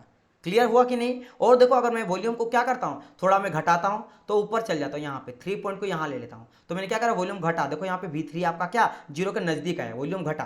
तो वॉल्यूम घटा तो प्रेशर बढ़ गया, देखो यहाँ पे ऊपर चल गया, P3 क्या गया, ऊपर चल गया। यानी कि समझ आ रहा है ना कि जैसे जैसे मेरा प्रेशर जो है वो घटते जा रहा है, वॉल्यूम बढ़ते जा रहा है, फिर जैसे से वॉल्यूम मेरा घटते जा रहा, प्रेशर बढ़ते जा रहा। तो यानी समझ आ गया कि यस सर ये रिलेशन बिल्कुल सही बोल रहा है, मेरा इन्वर्सली प्रोपोर्शनल का दे रहा है। नाउ अगर आप इतना समझ गए तो अब आगे बढ़ते हैं। होता क्या है कि अगर मैं यहाँ पे बात करता हूँ और यहाँ पे क्या बोला गया, अलग अलग कांस्टेंट टेम्परेचर में। तो सपोज करो ये जो भी हम लोग यहाँ पे क्रियाकलाप कर रहे हैं ना, जो भी प्रैक्टिकल कर रहे हैं, सपोज करो T2 टेम्परेचर है, तो T2 टेम्परेचर में इस तरह कुछ ले लेता हूँ। अब बोलेंगे सर ये तो वेरी कर रहा, ये प्रेशर टेम्परेचर वेरी कर रहा है। तो सपोज करो यहाँ पे जो भी यहाँ पे हो रहा है, अब बोलेंगे सर ग्राफ किसका है, ये ग्राफ है प्रेशर का वॉल्यूम का। जैसे यहाँ पे ले लेंगे तो इतना मेरा V1 वॉल्यूम है, यहाँ P1 है, फिर यहाँ आ गए तो V2 में P2 हो गया, फिर यहाँ आ गए तो P3 में आपका क्या हो गया, P3 V3 हो गया। तो जैसे जैसे देखो प्रेशर घटते जा रहा है, वॉल्यूम बढ़ते जा रहा है। तो ये graph basically pressure and volume का है। तो इसका मान लेते हैं कि ये जो भी किया गया ना, टेम्परेचर कांस्टेंट है, क्योंकि बात कर रहा हम लोग किसका कि टेम्परेचर कांस्टेंट लेके चलेंगे एट बॉयल्स लॉ। तो मैं मान लेता कि T2 टेम्परेचर है, पूरा का पूरा प्रोसेस में T2 टेम्परेचर है। क्लियर, ठीक है। सिमिलरली अगर मैं बात करता हूँ और एक मैं ले लेता हूँ थोड़ा हाइयर टेम्परेचर, उससे क्या करता थोड़ा सा यहाँ पे देखो ध्यान से कि लोअर टेम्परेचर है T2, फिर उसके ज़्यादा उससे ज़्यादा टेम्परेचर बढ़ते जा रहा है, तो इधर जा रहे तो टेम्परेचर बढ़ते जा रहा है, तो थोड़ा टेम्परेचर को और बढ़ा दिया, फिर कॉन्स्टेंट रख दी। समझ आया, चेंज नहीं हो रहा। ये अलग अलग प्रैक्टिकल है, ये एक प्रैक्टिकल में बात करें, अब दूसरा प्रैक्टिकल ले लो। वहाँ सपोज करो कि T1 टेम्परेचर ले लेंगे, तब मैं देखा टेम्परेचर थोड़ा बढ़ा दिया तो कुछ ऐसे हो गया, ऐसे मेरा ग्राफ मिला किसका, प्रेशर का वॉल्यूम का। मैंने थोड़ा सा और टेम्परेचर बढ़ाया, फिर फिक्स कर दिया। जैसे बात करो कि 100 डिग्री सेल्सियस करके आप फिक्स कर दिए और वॉल्यूम टेम्परेचर के बारे में देख रहे हैं। कभी आपने क्या करा, 200 डिग्री सेल्सियस कर दिया और फिक्स कर दिया कि टेम्परेचर बढ़ेगा घटेगा नहीं। अब देख रहे हैं हम लोग वॉल्यूम टेम्परेचर के बारे में। फिर आपने क्या करा, और बढ़ा दिया, 500 डिग्री सेल्सियस कर दिया और फिर फिक्स कर दिया, फिर वॉल्यूम प्रेशर का चेंज आप देख रहे हो। तो सेम चीज़ यहाँ पे हम लोग कर रहे हैं। तो जब ये चीज़ मुझे पता चलता है, 3 ग्राफ मुझे मिलता है कुछ ऐसा, टेम्परेचर बढ़ाते तो फिर एक ऐसा प्रेशर वॉल्यूम का, फिर बढ़ाते ऐसा। अब ये तो मैं किसका बात करूँ, रेड जो मैंने दिखाया ये किसका मैं बात करा, ये तो मैंने बात करा आइडियल गैस का। बोले तो बाई लॉ, अभी जो हम लोग पढ़े वो क्या था, ये तो बाई लॉ ही था ना। बाई लॉ बोले तो आइडियल, आइडियल माना बाई लॉ। लेकिन अगर मैं रियल में देखता हूं, मैंने कहा रियल में ऐसा नहीं होता है। तो रियल में होता कैसा, रियल में अगर देखते हैं ना, तो अगर टेम्परेचर कम रखते हैं तो टेम्परेचर कम जब होता है ना, तो पूरी तरह से स्ट्रेट लाइन मुझे मिलता है इस तरह से, ये जाके इस तरह से कर्व मिलता है। अगर मैं टेम्परेचर बढ़ाता हूं थोड़ा सा, तो होता क्या ना, ये इसके सामने सामने, अब देखो धीरे धीरे इसके सामने माने इसके करीब करीब आने लग रहा है। किसके करीब, टेम्परेचर आपके प्रेशर वॉल्यूम के करीब, जो आपका आइडियल के करीब था। और अगर टेम्परेचर बढ़ाते हैं तो आके पूरी तरह से सट जाता है। देखो सबसे ऊपर वाला, सबसे ऊपर वाला देखना, ग्रीन वाला अगर आप देखोगे तो ये ग्रीन वाला जो है ना, ये रियल गैस का बता रहा है, और जो ब्लैक वाला है वो है आइडियल गैस का। तो जब ज़्यादा टेम्परेचर बढ़ा रहे हैं ना, तो देखो यहाँ पे कितना गैप है, यहाँ पे अगर बात करेंगे तो यहाँ पे इतना सारा गैप है। जबकि ये ग्रीन वाला किसका, ये है आपका रियल का, और ब्लैक वाला है आइडियल का। तो आइडियल और रियल में काफ़ी अंतर है। मतलब दोनों का बिहेवियर का बात करें, दोनों का आदत बहुत अलग अलग है, बहुत अलग अलग है ना, दोनों अलग अलग है। क्योंकि समझो कि यहाँ देखो प्रेशर बढ़ रहा है लेकिन वॉल्यूम बढ़ ही नहीं रहा, है ना। और इधर बात करेंगे तो यहाँ पे देख रहे कितना हम लोग वॉल्यूम बढ़ा रहे हैं, प्रेशर मेरा कुछ हो ही नहीं है। मतलब ये अजीब तरह का बिहेवियर हो रहा है। जैसे टेम्परेचर बढ़ाते हैं ना, उसी की तरह बिहेव करने लगा। देखो ऊपर में ये दोनों लाइन सर, लेकिन जैसे टेम्परेचर बढ़ा दिए दोनों यहाँ पे चिपक गया। मतलब क्या हुआ कि मेरा यहाँ पे जो है ना वो रियल गैस आइडियल गैस की तरह बिहेव करने लगा। क्या करने लगा? Real gas, ideal gas. तो यहां से मुझे एक पता चला, किसके बारे में? जो गैस के बारे में स्टडी कर रहे हैं। क्या पता चला? कि जब हम लोग हाई टेम्परेचर में रखते हैं ना, तो रियल गैस जो होता है ना, वो बिहेव करता है is more close to ideal gas. यही आपको बताना था कि रियल गैस आपको बोलेगा कि बताइए कब मेरा रियल गैस जो है ना, वो मेरा आइडियल गैस की तरह बिहेव करता है। एक्चुअल में नहीं करता है, लेकिन कब करता, अगर पूछ दे तो कब करता है, तो आपको बोलना है जब हाई टेम्परेचर रहता है। क्या रहता है? जब का टेम्परेचर हाई रहता है। हाई टेम्परेचर में आइडियल गैस रियल गैस की तरह बिहेव करता है, या फिर रियल गैस जो होता है ना, वो आइडियल की तरह बिहेव करता है हाई टेम्परेचर। क्योंकि हाई टेम्परेचर में देखो दोनों का दोनों लाइन जाके सट गया। ये हुआ पहला लॉ जो ये मुझे बताता, that is called your Boyle's law. चलिए, अगर आप इतना समझ गए तो अब बढ़ते हैं आगे। पहला लॉ से एक चीज क्लियर हो गया, at a high temperature real gas is behave more close to ideal gas, या उसके तरह करने लगता है। क्लियर? या आप ऐसे समझ सकते हो, मैं इसका एग्जांपल सही नहीं बैठेगा, गलत लग जाएगा। या आप ऐसे समझ लो कि मान लो कोई रईस है, मतलब समझ लो ना, जन्मजात रहित, जैसे अंबानी लोग हो गया, है ना। और कोई मान लो हम लोग मिडिल क्लास से मेहनत करते करते करते करते आप मान लो अभी 1 लाख कमाओगे, 10 लाख कमाओगे, फिर ऐसा टाइम आएगा कि मंथली सपोज करो कि आप एक दिन में 200 करोड़ 300 करोड़ कमा रहे हो, मान लो। तो उस टाइम पे मिडिल क्लास वाला भी जो है वो आपके जो हाई क्लास प्रोफाइल रहेगा, क्लास के घर के जो भी रहेंगे उनके जैसा बिहेव हम लोग करेंगे। उसी तरह का हम लोग रहेगा कि भाई आज मैं जर्मनी से घूम के आया, आज मैंने पुतिन से बात करा, आज मैं जो बाइडेन से बात करा। समझ है? तो मैं प्रैक्टिकली एग्जांपल दे रहा हूँ ताकि आप लोग को समझ आए, याद रखिएगा। चलिए, एक क्वेश्चन आया है, sir what is the difference between real and ideal gas. वही तो मैंने कहा, रियल गैस क्या होता है? जो हम लोग अजम्पशन से लेते हैं। देखो, अगर मैं बात करेंगे, सर ये बहुत अच्छा क्वेश्चन पूछ दिए आप कि रियल और आइडियल गैस में अंतर ही क्या है सर। देखो, जब मैं बात करता ना यहाँ पे रियल गैस का, आइडियल गैस का, पहले समझो। आइडियल मतलब होता है कुछ अजम्पशन के साथ, आइडियल मतलब अजम्पशन के साथ। अजम्पशन जैसे कि मैंने कहा आपको कि मैं ना अगर 10 घंटा डेली पढ़ती हूँ तो मैं यूपीएससी को क्वालिफाई कर जाती हूँ। डेली में 10 घंटा पढ़ूंगी, और जैसे हम लोग रूटीन नहीं बनाते हैं 6 से लेकर 8 बजे तक मैथ, 8 से लेकर 10 बजे तक ये, उसका दिए, फिर भूल जाते हैं कि भाई ये रियल नहीं होता। एक दिन भी ऐसा फॉलो नहीं होता, क्योंकि बीच में कुछ कॉल आ जाता है, ये आप सोचते नहीं हो। ये तो आइडियली हम लोग लिखते हैं ना कि नहीं नहीं पूरा पढ़ लेंगे, लेकिन बीच में क्या हो गया, पापा बुला दिए, अच्छा मुझे ऑफिस जाना, अच्छा कुछ सामान लेना मार्केट से, मम्मी भेज दी, अच्छा कुछ फोन कॉल आ गया, है ना, आपका तबीयत खराब होगा। क्या ये सब सोच के आप बनाते हो रूटीन? नहीं। तो वो होता है आइडियल। यानी आइडियल करने मतलब कुछ अजम्पशन लेके, अजम्पशन सोच के कि मान लिया कि ऐसा कुछ नहीं होता है तो मैं इतना पढ़ूंगी तो मैं कर जाऊंगी। लेकिन रियल क्या होता है? एक्सपेरिमेंट होता है। एक्सपेरिमेंट जो घटता है, यानी कि रियल में कोई अजम्पशन लागू नहीं होता, वो कंडीशन पे लागू होता है बहुत सारा। ठीक है, चीजें समझ आया? से होता नहीं, चलो अभी दो बज रहा है, नहीं होता कि मैं अगर यहाँ से निकलती हूँ तो 1 घंटा में पहुंच जाऊंगा अपना ऑफिस। लेकिन यह आप आइडियल मान के चले ना, आइडियल मान के चले कि मैं 1 घंटा में ऑफिस पहुंच जाओगे। क्या पता जाते जाते अगर आपका गाड़ी पंचर हो गया तो, क्या पता जाते जाते कुछ आपका इमरजेंसी काम आ गया तो, क्या पता आप ट्रैफिक जाम है तो, बहुत सारा सिचुएशन हो सकता है। समझ आया? तो वो हो गया रियल। आइडियल सिंपल समझो, आइडियल जो होता है वो कुछ आपके अजम्पशन के साथ होता है, और जो रियल होता है उसमें कोई अजम्पशन नहीं लगता। और प्रैक्टिकली जो एक्सपेरिमेंट करते हैं, रियल मतलब एक्सपेरिमेंट करते हैं। समझ आए मेरी बात की नहीं? एक्सपेरिमेंट। और एग्जांपल मैं बताता हूँ रियल आइडियल का। जैसे आपको बोला जाता है कि आप गाड़ी माइलेज लियो ना, माइलेज आपका 60 का माइलेज देगा। क्या बोला जाता है? 60 का माइलेज देगा, ये बोला जाता है आपके आइडियल में। लेकिन जब बाइक चलाते हो या कार चलाते हो, 60 का माइलेज बाइक का बात कर रहा हूँ, कार का मान लो वो दिया 25 का माइलेज देता है, लेकिन जब बाइक कार लेते हो पता चलता है 18 का ही माइलेज दे रहा है।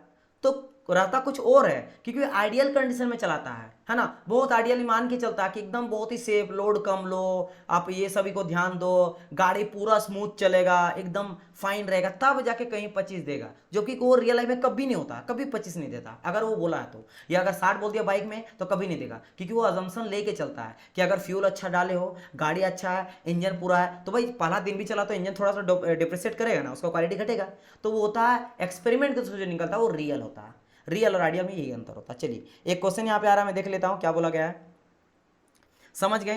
टेम्परेचर तो कांस्टेंट है पर चेंज ग्राफ रिपीट कर दीजिए। नहीं नहीं, मैं ये बोला ना कि अलग अलग कंडीशन पे, जैसे मैंने कहा सपोज करो कि यहाँ पे मेरा टेम्परेचर देखो टी नोट जो टेम्परेचर वो सबसे ज़्यादा है। सपोज करो टी नोट टेम्परेचर, हम कुछ भी अभी मैं प्रैक्टिकल नहीं बोल रहा हूँ, मान के चलते हैं कि ये समझ लो कि आपका 700 डिग्री सेल्सियस है, ये इतना टेम्परेचर। फिर T1 तो ये 500 है, ये और कम टेम्परेचर समझ लो आपका 100 डिग्री सेल्सियस है, और कम आ जाएगा तो घटते जाएगा, तो बढ़ते जा रहा टेम्परेचर। अब मैं बोल रहा हूँ कि इस टेम्परेचर को लिए और फिक्स कर दिए। समझे मेरी बात की नहीं? कल्पना समझना तो आपने मैंने जो कहा टेम्परेचर कांस्टेंट है, उसका मतलब है कि 100 में फिक्स कर दिए। अब हम लोग प्रेशर और वॉल्यूम का चेंज करते जा रहे हैं कि जब मैं प्रेशर को बढ़ा रहा हूँ, पूरा कंप्रेस कर रहा हूँ, प्रेशर बढ़ा रहा तो वॉल्यूम घट रहा, और वॉल्यूम को घटा रहे तो प्रेशर बढ़ते जा रहा, या फिर मैं वॉल्यूम को बढ़ाते जा रहा हूँ तो प्रेशर भी ड्रॉप कर रहा। अगर वॉल्यूम बढ़ रहा तो प्रेशर घट रहा, समझे, दोनों हमारे इन्वर्सली है। लेकिन टेम्परेचर वहाँ 100 ही है। फिर मैं क्या करता हूँ एक बारी कि टेम्परेचर को थोड़ा बढ़ाता हूँ, क्या करता हूँ, टेम्परेचर बढ़ाता हूँ और ले जाता हूँ 500। अब 500 कर लेने के बाद फिर मैं अब टेम्परेचर को बढ़ाऊंगा नहीं, 500 ही रखूंगा, और अब वॉल्यूम को मैं क्या करूंगा, घटाते चलूंगा। तो वॉल्यूम अब घट रहा है तो प्रेशर फिर से बढ़ेगा। उसके बाद मैं क्या करता हूँ, इसको भी चेक कर लिया, फिर मैं क्या करता हूँ, मैं टेम्परेचर को और बढ़ा दिया, क्या करता, और बढ़ा दिया, और बढ़ा दिया, 700 ले गया। फिर मैं क्या करता हूँ, अब मैं फिर से प्रेशर को अप्लाई करता हूँ, प्रेशर कम जब बढ़ाने लगता हूँ तो वॉल्यूम मेरा क्या घटने लगता है, प्रेशर बढ़ाऊंगा तो वॉल्यूम घटने लगता है। तो समझ आया कि नहीं, अलग अलग टेम्परेचर है, लेकिन टेम्परेचर में ले के उसके बाद फिर फिक्स कर दिए। समझ आए मेरी बात कि नहीं, समझ आया कल्पना। आप जितना टेम्परेचर लोगे फिर उसको फिक्स कर दोगे, फिर आप चेंज देखोगे प्रेशर है वॉल्यूम का, फिर आप बढ़ाओगे फिर फिक्स कर दोगे। अरे भाई जैसे पैसा आप रखते हो ना, 1 लाख आपने बैंक में रखा और बोला जाता है एक बार फिक्स करने के बाद वो चेंज नहीं होगा, तो हो सकता है 1 लाख रखो, 50,000 रखो, 40,000 रखो, 2 लाख रखो, 10 लाख रखो, लेकिन एक बार डाल देने के बाद आप चेंज नहीं कर सकते हो। वही चीज़ है, आप कंडीशन एक बार लगा दिए टेम्परेचर फिर फिक्स है, फिर आप वैल्यू चेंज कर दो। समझ आया, चलिए हाँ ये चीज़ है। तो आपको ध्यान क्या रखना, ध्यान रखना ये वाला चीज़, ये वाला चीज़, ये बहुत इंपॉर्टेंट है कि हम लोग इतना किए क्यों, क्यों टेम्परेचर को बढ़ाएं। बस हम लोग ये देखना चाह रहे थे कि जो मेरा रियल होता है आइडियल होता है वो कब जाके आपस में सेम बिहेवियर होता है। तो पता चला जब हाई टेम्परेचर करते हैं तो रियल और आइडियल गैस सेम बिहेवियर होने लगता है, यही मुझे पता करना था। चलिए अब बढ़ते हैं आगे। सेकंड लॉ, सेकंड लॉ मेरा बोलता है क्या, चार्ल्स लॉ के बारे में। क्या बताता है, चार्ल्स लॉ के बारे में। अब देखो, अब बच्चे यहाँ पे मात्र 13 लाइव हैं, एक्चुअल हम लोग हमेशा 20 रहते थे, कास्टिंग पूरा क्लास में आप लोग 20 लाइव हैं। अब यहाँ पे 14-13 बच्चे लाइव हैं, 6-7 बच्चे जो रेगुलर मेरे रहते हैं वो नहीं है। बाद में अगर जैसे आप लोग को दिक्कत हुआ, अंकिता को दिक्कत हुआ, कल्पना को दिक्कत हुआ, किसी को भी दिक्कत हो रहा, वो मेरे से पूछ रहे हैं कि सर ये दिक्कत है। अब कोई बच्चा देखेगा वहाँ पे दिक्कत होगा, वो बताओ कौन बताने जाएगा, है ना, कौन बताने जाएगा, आप मुझे कमेंट करोगे। अब देखो इतना आप लोग का क्लास है, 2-2 क्लास मुझे पढ़ाना है, पीपीटी रेडी करना है, क्वेश्चन है, आप लोग का बुक भी छपने वाला है, तो उन सब में काम करना पड़ता है। अब उतना टाइम नहीं है कि अगर आप व्हाट्सअप में करोगे तो मैं जरूरी नहीं कि तुरंत रिप्लाई कर दूँ। तो मैं ये नहीं बोल रहा हूँ, फिर भी मैं करता हूँ, लेकिन ट्राई एटलीस्ट करना कि लाइव आने का, है ना। अगर कोई बच्चा नहीं आ पाता तो कुछ कंडीशन है तो अलग रीजन है, लेकिन ट्राई करना, है ना। मैं सबके लिए नहीं बोल रहा हूँ, बहुत सारे बोलते हैं मुझे कि सर मुझे टाइम नहीं मिल पाता लाइव देख पाता हूँ, लेकिन ट्राई करना। अगर आप आओगे लाइव तो काफ़ी ज़्यादा आपके लिए बेटर होगा, आपके लिए मैं बात कर रहा हूँ। चलिए बाकी मैं जितना हो सके हेल्प करूंगा, कॉल के थ्रू भी, व्हाट्सअप के थ्रू भी। अब बात करते हैं चार्ल्स लॉ। चार्ल्स लॉ भी सेम चीज को बताता है, अगर आप ध्यान दोगे ना तो लास्ट में यही लिखूंगा, क्या, at a high temperature real gas is more close to ideal gas. मतलब रियल गैस और आइडियल गैस हाई टेम्परेचर में एक जैसा बिहेवियर होता है। लेकिन सर डायरेक्ट आपने बता दिया ये चीज, पहले बता तो दीजिए कि बोलता क्या है। देखो चार्ल्स लॉ क्या बोलता है dear student, at constant pressure. अब हम लोग प्रेशर को कॉन्स्टेंट रख लेंगे, अब हम लोग प्रेशर को वेरी नहीं करेंगे, प्रेशर जितना का तितने ही रहेगा। अब ये कोई भी प्रेशर हो सकता है, 400 मान लो प्रेशर अपने बार में लेते हैं तो 10 बार, 20 बार, 30 बार, लेकिन जितना आपने एक बार चूज कर लिया कि 50 बार, अब 50 बार में ही आप क्या करो, देखो वॉल्यूम और टेम्परेचर के बीच में अंतर देखो। तो क्या हो रहा कि at a constant pressure the volume of the gas is proportional to the absolute pressure. मतलब कि जब मैं प्रेशर को ले लेता हूँ कांस्टेंट तो मेरा जो वॉल्यूम होता है वो डायरेक्टली प्रोपोर्शनल होता है टेम्परेचर का। अब ये समझना कैसे, ये समझना कैसे, यहाँ क्या लगा, प्रेशर को कांस्टेंट ले लिया। जब आपका वॉल्यूम धीरे धीरे बढ़ता है, या आप समझो कुकर प्रेशर, जैसे आप कुकर प्रेशर में क्या करते हो, आप बढ़ाते हो टेम्परेचर, वैसे वहाँ तो वॉल्यूम आपका फिक्स रहता है, लेकिन आप समझो कुछ इस तरह से कि आप समझ लेना कैसे, कि समझ लो गुब्बारा कोई है, क्या है, गुब्बारा है। अब गुब्बारे में आप फूंक मार रहे हो, जैसे वॉल्यूम बढ़ते जाता है धीरे धीरे गर्म होते जाता है, धीरे धीरे क्या होता है, गर्म होते जाएगा, क्योंकि आपका जो एयर ब्लो कर रहे हैं ना उसमें कार्बन डाइऑक्साइड है, आप ऐसे समझो। या फिर ये समझो कि मान लो ऑक्सीजन ही डाल रहे हैं, ऑक्सीजन का पार्टिकल क्या, मैंने कहा सबसे पहले कि oxygen are always in motion, हमेशा मोशन में रहता है। अगर हमेशा मोशन में रहेगा तो गैस पार्टिकल में टकराएगा, टकरा। तो जैसे वॉल्यूम बढ़ते जा रहा, गुब्बारा बड़ा होते जा रहा, वो गर्म भी होते जाएगा, क्योंकि अंदर का पार्टिकल टकराते जाएगा। क्लियर। तो यहाँ पे क्या होगा, लेकिन प्रेशर कॉन्स्टेंट है। अब बोलेंगे सर ये कैसे पॉसिबल है, तो इसीलिए तो कहा जाए कि ये मेरा क्या, बाय लॉ है।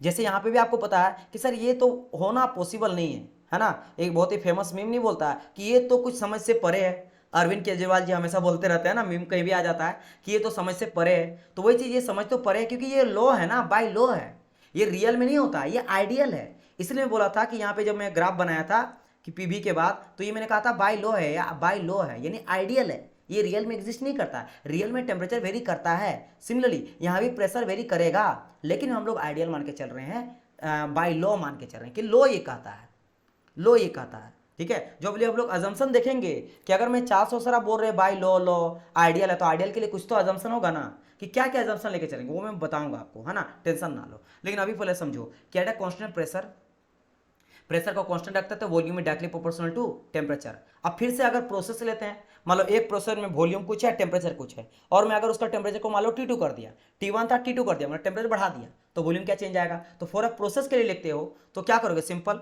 तो यहाँ पे क्या था मेरा V is directly proportional to T था, तो मैं क्या करता हूँ T को नीचे ले आता हूँ, V/T इज इक्वल टू 1, यानी कॉन्स्टेंट लिख सकते हैं। तो फॉर अ प्रोसेस क्या लिखें भाई, V1T1 is equal to V2T2, बस सिंपल सा लॉजिक है।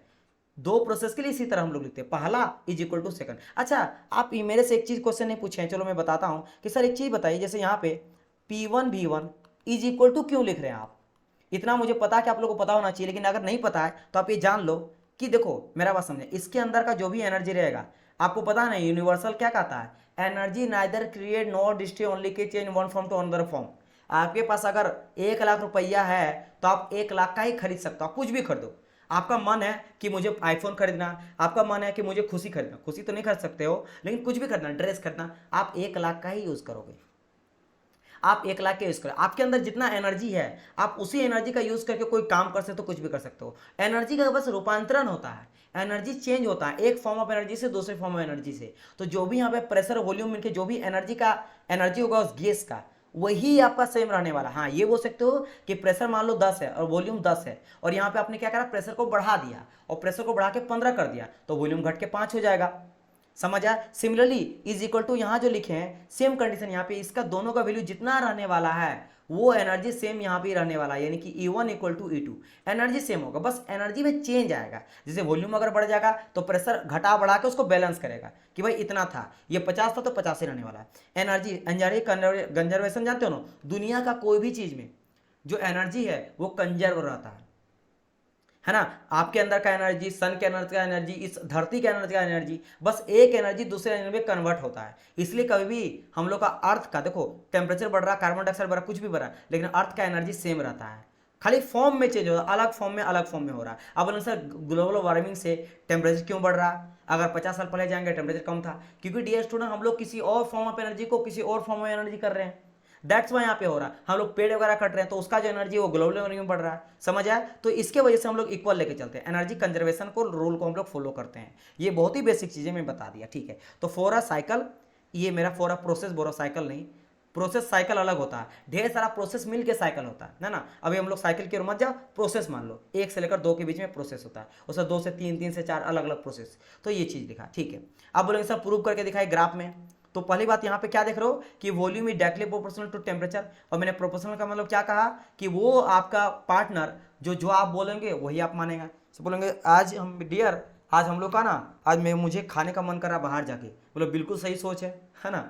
आप बोल रहे आज ना मुझे मूवी देखने का मन कर रहा, बिल्कुल सही बात है जी, चलिए करिए, वो चीज़ है, होता नहीं है। या फिर जो बेटे बोले कि पापा मुझे इंजीनियरिंग करना, हाँ बेटा कर लो, पापा मुझे आज पढ़ाई नहीं करना, हाँ बेटा कर लो, होता नहीं है, लेकिन सपोज कर लो कि यानी कि जो ये जैसे बढ़ेगा वैसे ये भी बढ़ेगा। अगर वॉल्यूम बढ़ेगा तो टेम्परेचर बढ़ेगा, अगर ये घटेगा तो ये भी घटेगा। सर प्रोसेस मीन्स कैसे सर, प्रोसेस माने सर, प्रोसेस माने समझ लो, प्रोसेस मतलब कि जैसे बोलेंगे कि मैं खाना, अभी मैं पानी में चावल डाली हूँ, अब वो पक के रेडी हो गया, तो वो एक प्रोसेस में बना। एक प्रोसेस मतलब कि एक कंडीशन से दूसरे कंडीशन में जाना, एक कंडीशन से दूसरे कंडीशन, सेम चीज को जा रहे हैं और उसमें चेंजेस देख रहे हैं क्या क्या हो रहा है। तो एक पर्टिकुलर टाइम पे आप पानी को गर्म कर रहे हो, उसका कुछ टेम्परेचर होगा, उसका कुछ आपका वॉल्यूम होगा, है ना। उसके बाद आपने क्या करा कि उसको आप सेकंड टेम्परेचर, यानी कि आप गर्म करते रहे, गर्म करते रहे, तो ऑब्वियसली बात होगा टेम्परेचर चेंज हो जाएगा, है ना, वॉल्यूम चेंज हो जाएगा। और कोई बोलेगा पक्का 30 मिनट के बाद बताओ अभी टेम्परेचर कितना, जल्दी बताओ, तो आपको बोलेगा इतना टेम्परेचर है, वॉल्यूम कितना है ना, इतना, ठीक है। फिर बोलेगा उसके बाद और एक प्रोसेस कि 2 से 3 के बीच में, फिर देखेगा प्रेशर कितना, टेम्परेचर कितना है। सर कौन सी बुक छप रही है, आ रहा बुक आ रहा है, अभी उसमें काम स्टार्ट हो गया है, आप थोड़ा वेट करो, मैं आप लोग को खुद बता दूंगा, है ना। आप लोग के लिए इसी वैकेंसी के लिए, है ना, इसी वैकेंसी के लिए एक बुक आ रही है, तो उसमें बहुत अच्छा कलेक्शन होगा, मैं बहुत अच्छा अच्छा क्वेश्चन आप लोग को देने वाला हूँ, ठीक है। चलो ये आप जान लो कि आगे चलकर अगर आप इसको, इस वैकेंसी को आप सीरियसली पढ़ लिए ना, तो ये वैकेंसी तो अगर आप अच्छा पढ़ लिए तो निकाल ही लोगे, आगे चलकर आप आईएएस वगैरह भी बहुत अच्छी तरह से दे सकते हो। खैर आगे अभी बहुत सारा वैकेंसी आने वाला है, तो उसके लिए भी कर सकते हो अगर आपका मन हो और जॉब करने का, जॉब लेने का, है ना।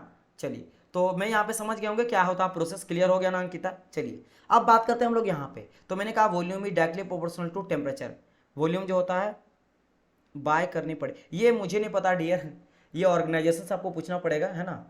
ये आप लोग उनसे पूछेगा, शायद आप लोग को मिल जाए ऐसे, या फिर वो बिल्कुल मुझे आइडिया बिल्कुल नहीं है, क्योंकि वो आइडिया नहीं है, बस बात हुआ है ना। टीम से बात ये हुआ है कि एक बुक के सर बुक में काम किया जाएगा, है ना। स्टूडेंट को कुछ एक बुक मार्केट में देना पड़ेगा, है नहीं, तो हम लोग उसमें काम करेंगे और आप लोग हेल्प करिएगा। तो बोलेंगे बिल्कुल सर, हम लोग फ्री ऑफ कॉस्ट में काम करने वाले हैं, मतलब जो बात हो गया सो हो गया, इसके लिए कोई नहीं। सर बोले पहले बात ये नहीं हुआ था, अभी हो रहे हैं कि सर जी बुक एक काम किया जाए। बोले बिल्कुल सर, हम लोग स्टूडेंट के लिए उसमें और बच्चा को बहुत सारा कलेक्शन मिल जाएगा, लोग 5-7 हज़ार का क्वेश्चन मिल जाएगा, आराम से बच्चा पढ़ते रहे, इसी बेसिस पे सारा क्वेश्चन दे दूंगा, तो आप लोग के बेटर है। बाकी अब वो कैसे निकालेगी, बुक का लेंथ क्या रहेगा, कहाँ मिलेगा, कैसे ऑर्डर करेगा, ये बिल्कुल मुझे आइडिया नहीं है, बस ये पता है क्योंकि वो मेरा काम ही नहीं है कि क्या क्या नहीं, आप समझ सकते हो ना। तो वो चीज़ मेरे से पूछो भी नहीं। हाँ ये पूछोगे सर क्वेश्चन कितना रहेगा, आप कितना डालोगे, किस तरह का क्वेश्चन लेवल रहेगा, उसका सॉल्यूशन रहेगा कि नहीं, आप कराओगे कि नहीं, वो सभी चीज़ें है ना। लेकिन वो सब में सॉल्यूशन के साथ आपको बुक मिलने वाला है। खैर आगे बढ़ते चलिए, थ्योरी के पढ़ते हैं, समझते हैं हम लोग यहाँ पे। तो यहाँ पे क्या बोल रहा है भाई, देखो अभी जस्ट मैंने कहा था ना यहाँ पे कि ये दोनों कैसा था, अगर मैं यहाँ पे ग्राफ देखती हूँ, यहाँ पे अगर मैं ग्राफ देखता हूँ तो ये कैसा था कि वॉल्यूम जो मेरा था, यहाँ ध्यान दो, वॉल्यूम मेरा क्या था, एक second, volume inversely proportional to pressure, मतलब अगर वॉल्यूम जैसे जैसे प्रेशर प्रेशर क्या हो रहा, घटते जा रहा, आपका वॉल्यूम बढ़ते जा रहा था, बढ़ते जा रहा, वॉल्यूम बढ़ रहा था और प्रेशर घट रहा था, वॉल्यूम नीचे आ रहा था, प्रेशर घट रहा था और वॉल्यूम बढ़ रहा था। लेकिन यहाँ पे क्या हो रहा, यहाँ बोल रहा डायरेक्टली प्रोपोर्शनल।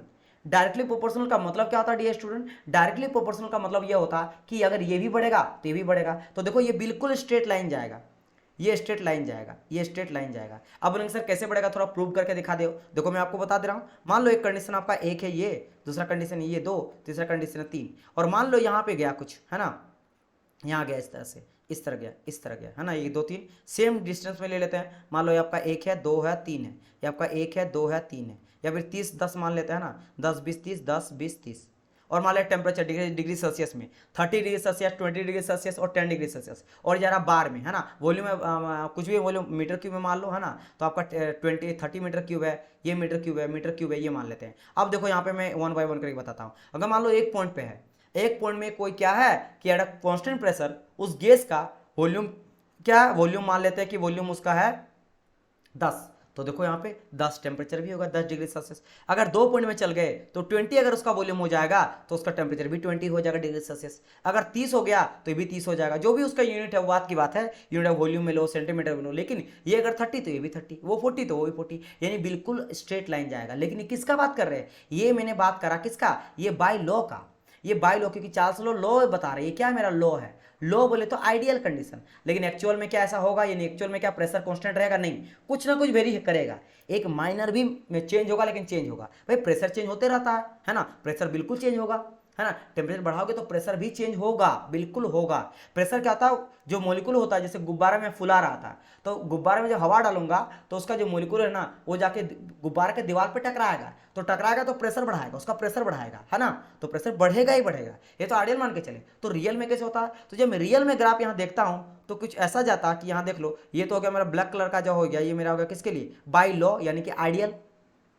लेकिन रियल क्या देखा जाता है, रियल कुछ ऐसा होता है, मतलब स्टार्टिंग में दूर दूर रहता है, लेकिन जैसे जैसे मैं टेम्परेचर बढ़ाते जाता हूँ, देखो टेम्परेचर धीरे धीरे बढ़ रहा है, या टेम्परेचर बढ़ा, ये मान लो आपका 0 से स्टार्ट है, 10 20 30 40 50, तो देखो जैसे जैसे टेम्परेचर बढ़ रहा, 30 गया, यहाँ 40 जाएगा, है ना, यहाँ 50 जाएगा, जैसे जैसे टेम्परेचर बढ़ते जा रहा है ये आपस में सटते जा रहा, सटते जा रहा, सटते जा रहा। एट अ हायर टेम्परेचर एक कहीं हाई पीक में जाके ये दोनों का दोनों देखो जाके मीट कर गया, मतलब आइडियल और रियल दोनों मीट कर, फिर से प्रूव हो गया क्या कि एट अ हाई टेम्परेचर में रियल गैस जो होता ना वो आइडियल गैस की तरह बिहेव कर रहा है। तो हम लोग क्या पढ़ना स्टार्ट किए थे कि आइडियल गैस के बारे में जानना, तो क्या कहता पता चला कि गैस जो होता है ऑलवेज मोशन करता है। दूसरा चीज ये मेरा हाई टेम्परेचर में रियल गैस और आइडियल गैस एक जैसा बिहेव करता है, और यहाँ से भी मुझे पता चला चार्ल्स लॉ में कि हाई टेम्परेचर में आइडियल गैस रियल गैस की तरह बिहेव करता है। ये चीज क्लियर हो गया ना, ये क्लियर हो गया ना। और ये भी देखो रियल गैस है ग्रीन वाला, है ना, आपका ग्रीन कलर से रियल गैस है बाय एक्सपेरिमेंट, क्योंकि एक्सपेरिमेंट हो रहा है यहाँ पे।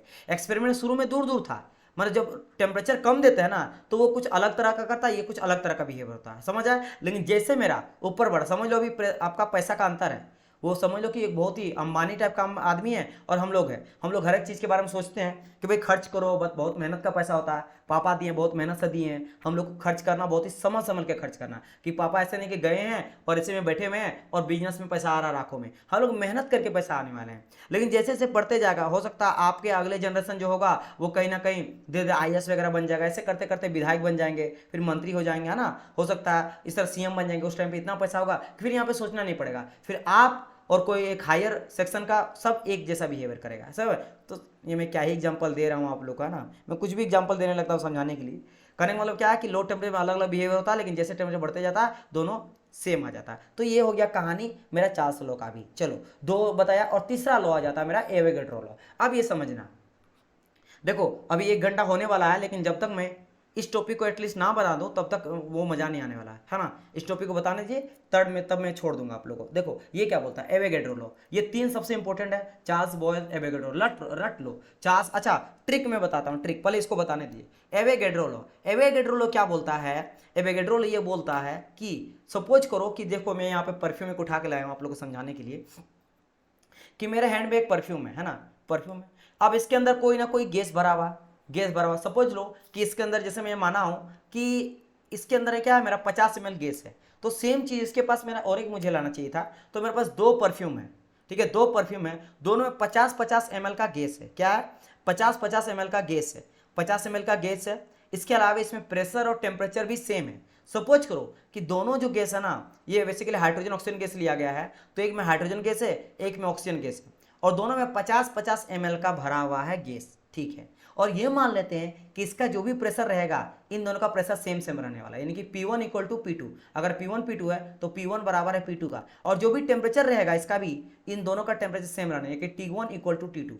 तो अगर ऐसा कंडीशन होता है कि दोनों का प्रेशर सेम है, दोनों का टेम्परेचर सेम है, और दोनों में नंबर आपका जितना गैस है, गैस भी सेम है, 50 ml का दोनों में गैस भी सेम है, क्या है गैस भी मेरा 1 इक्वल टू गैस 2 सेम है, इस कंडीशन पे नंबर ऑफ मॉलिक्यूल जितना इसके पास होगा उतना ही नंबर ऑफ मॉलिक्यूल इतना ही होगा, ये कहता है। समझ आया, ये बहुत ही बड़ा लंबा इसका थ्योरी होता है, लेकिन इन सिंपल शॉर्ट यही आप समझ सकते हो कि अगर हम लोग eight a constant temperature and pressure, अगर हम लोग प्रेशर और टेम्परेचर को कांस्टेंट मान लेते हैं कि दोनों ही गैस में प्रेशर टेम्परेचर कांस्टेंट है, तो equal volume of the gas have the equal number of molecule. अगर उसमें इक्वल नंबर ऑफ गैसेस होगा तो मॉलिक्यूल, उसके अंदर का मॉलिक्यूल, मान लो इसके अंदर 10 मॉलिक्यूल है गैस का, तो इसके अंदर भी 10 मॉलिक्यूल होगा। कब, जब दोनों के अंदर गैस भी सेम रहेगा, प्रेशर टेम्परेचर भी सेम रहेगा, भले वो दोनों अलग अलग गैस है, क्योंकि ये दोनों, ध्यान दो, खाली अंतर क्या है कि ये हाइड्रोजन है, ये ऑक्सीजन है, लेकिन मैं मान के चलो पहली बात कि इसका प्रेशर सेम, इसका टेम्परेचर सेम, और ये हाइड्रोजन ऑक्सीजन है। अगर इसके अंदर 50 ml होगा गैस और इसके भी अंदर 50 ml गैस होगा, तो अगर इसके अंदर मेरा 100 होगा ना गैस का पार्टिकल, छोटा छोटा 100 का पार्टिकल होगा, तो इसके अंदर भी 100 ही पार्टिकल होगा। ये कहता कौन है, मेरा Avogadro law. According to Avogadro law, at a constant pressure and temperature equal volume of the gas have the equal number molecule. क्या मैं कह रहा हूं कि equal volume of gas, all gas, equal volume of all gas have equal number of molecule. क्या ये चीज clear हुआ, ये चीज क्लियर हुआ कि नहीं। जैसे कि समझना, ये मान लो यहाँ पे परफ्यूम मेरा यहाँ निकल रहा है, अगर आपको शायद दिख रहा होगा, है ना, देखो यहाँ निकला ना ये चीज, तो ये, ओहो मैंने ज्यादा डाल दिया। तो मैं क्या बात कर रहा हूं कि भाई यहां से जितना मॉलिक्यूल निकला है ना, जितना मॉलिक्यूल एक से निकला है उतना इससे भी निकलेगा। अगर मान लेते हैं कि पूरा पूरा मॉलिक्यूल निकल जाता है, तो अगर इससे हजारों निकला ना, तो यहां से भी 1000 निकलेगा, अगर दोनों में गैस सेम था और प्रेशर टेम्परेचर सेम है। बल्कि दोनों अलग अलग चीज है, एक हाइड्रोजन एक ऑक्सीजन है, या कोई और गैस ले लो, सपोज मैंने यहाँ पे हाइड्रोजन ऑक्सीजन लिया है, तो ये हो गया एवोगैड्रो, ये हो गया एवोगैड्रो का कहानी। चलिए अखिलेश क्लियर है ना। चलिए एक बार सारे स्टूडेंट बोलिए कि हाँ सर अभी तक जो भी आपने बताया। अब देखो इसके बाद हम लोग करेंगे क्या, इन तीनों से मिलके ना आपका बनेगा एक आइडियल गैस इक्वेशन। मतलब आइडियल बोले तो देखो अभी बात करो, हम लोग जहाँ पे एवोगैड्रो लिए ये भी आइडियल है, आइडियल बोले तो बाय लॉ।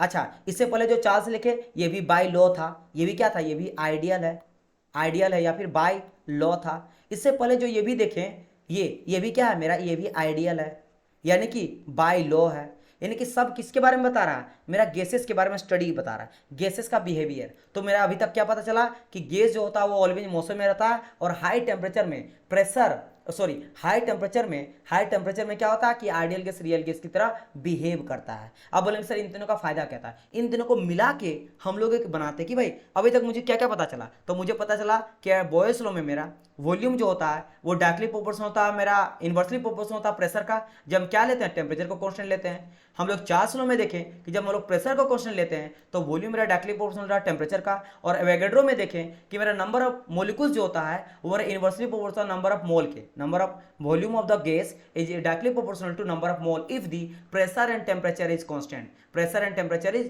कांस्टेंट लेके अगर चलते हैं दोनों गैस का, अलग अलग गैस का। ये देखें, अब इन तीनों से क्या करते हैं, मिला के एक गैस लॉ को बना देते हैं। क्योंकि अभी तो हम लोग एक ही का बात करें। सर एक बार मॉलिक्यूल को डिफाइन कर दीजिए। मॉलिक्यूल मतलब क्या आता है, मॉलिक्यूल मींस क्या होता है, कोई भी, जैसे आप फिजिक्स में या केमिस्ट्री में, हम लोग केमिस्ट्री में क्या पढ़ते हैं, केमिस्ट्री में एक पढ़ते हैं कि सबसे जो छोटा आपका पार्टिकल्स होता है वो क्या होता है, एटम होता है, एटम होता है। सिमिलरली गैस का सबसे छोटा पार्टिकल हम लोग क्या बोलते हैं, मॉलिक्यूल बोल देते हैं, एटम या मॉलिक्यूल उसको बोल देते हैं। तो जब भी मैं मॉलिक्यूल बोलूंगा उस समझ लो कि गैस का सबसे स्मॉलेस्ट पार्टिकल का मैं बात कर रहा हूं। बस ये सिंपल सा चीज है। मॉलिक्यूल मतलब वही हो गया सबसे छोटा पार्टिकल जो है ना, जो मूव कर रहा है, सबसे छोटा छोटा पार्टिकल। जैसे मैंने अभी परफ्यूम ने मारा ना, और परफ्यूम से जो निकला, क्या वो चीज दिखाई दी आप लोग को, वो समझ लो कि क्या है मेरा, वही आपका है मोलिकुल्स, गैस का मोलिकुल जो सबसे छोटा होता है। जैसे घर बनता है छोटा छोटा ईंट से, शरीर कैसे बनता है, सेल से बनता है, कोशिका जिसको कहते हैं, कोशिका से पूरा शरीर का निर्माण होता है, सेल से बनता है टिश्यू, टिश्यू से बनता है आपका ऑर्गन, ऑर्गन से बनता है ऑर्गन।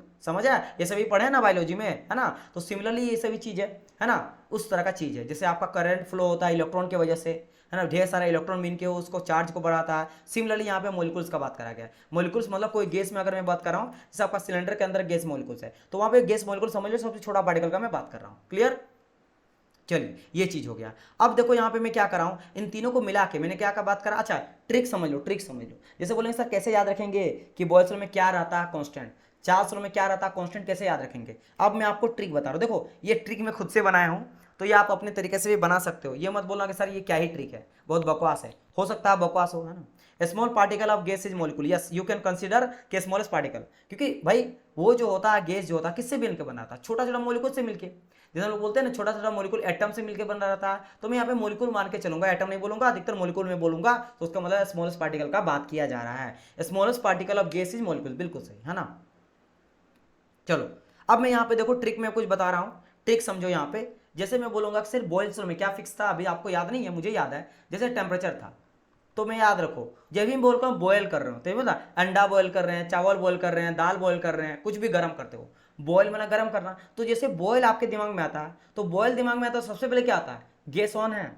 भाई गैस है कि नहीं, बॉयल कहाँ करोगे, जब तक आग आपके पास नहीं रहेगा। आपके पास अंडा है, खीर बना रहे हो, है ना, कुछ भी बना रहे हो, आप खाना बना रहे हो, रोटी बना रहे हो, कुछ भी अगर बॉयल कर रहे हो, तो बॉयल करने की सबसे इंपॉर्टेंट क्या है, आपके पास हीट होना चाहिए, यानी टेम्परेचर होना चाहिए। तो इससे ध्यान रखना। अच्छा टेम्परेचर, तो बॉयल से मतलब बॉयल कर रहे हैं गर्मी, हीट, यानी कि यहाँ पे टेम्परेचर कांस्टेंट रहेगा। यहाँ से एक मैं ट्रिक बताता हूँ, हमेशा स्टूडेंट को याद रह जाता है, पता नहीं आपके लिए काम करेगा कि नहीं तो अपना दिमाग लगाना।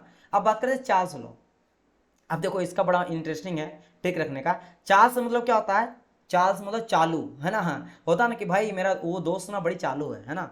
चालू हम लोग लोकल लैंग्वेज बोलते हैं, जो क्लेवर रहता है, जो बहुत ही चालाक होता है। चालाक को हम लोग क्या बोलते हैं, बहुत ही चालू है। हाँ यू एक बहुत ही फेमस नहीं है, यू यू वेरी चालू ब्रो। आई थिंक कुछ दिन पहले मैं देखा था, शायद अब्दू कुछ करके है, जो बिग बॉस में एक नाटक करके है, बहुत ही फेमस है ना अब्दू। तो वो यू वेरी चालाक ब्रो, तो उससे याद रखना चालू मीन्स क्या हो गया, चालू। तो चालू कौन होता है, जो प्रेशर को सो नहीं देता। जैसे कि सपोज करो, नहीं बोला जाता कि अपने एकदम जोकर फेस रहना चाहिए। अब बहुत प्रेशर हो, बहुत टेंशन है, लेकिन कहीं इंटरव्यू में जा रहे हो, कहीं आपको पब्लिक स्पीकर में बोलना है, तो वहाँ पे लाखों आदमी है, और आपका अंदर से दिमाग खराब है कि भाई बोलेंगे कैसे, अंदर से समझ नहीं आ रहा, मतलब पूरा डरे हुए हैं। लेकिन जब आप वहाँ पे जाते हो ना, तो आपको कॉन्फिडेंट बना रखा है, सामने को पता नहीं चलना चाहिए कि मैं मेरा अंदर से पूरा हालत खराब है। तो यानी क्या हुआ कि चालू बोले तो प्रेशर को शो नहीं होने दे रहे, मेरे अंदर बहुत प्रेशर है, लेकिन मैं वहाँ पे प्रेशर कॉन्स्टेंट रखा हूँ।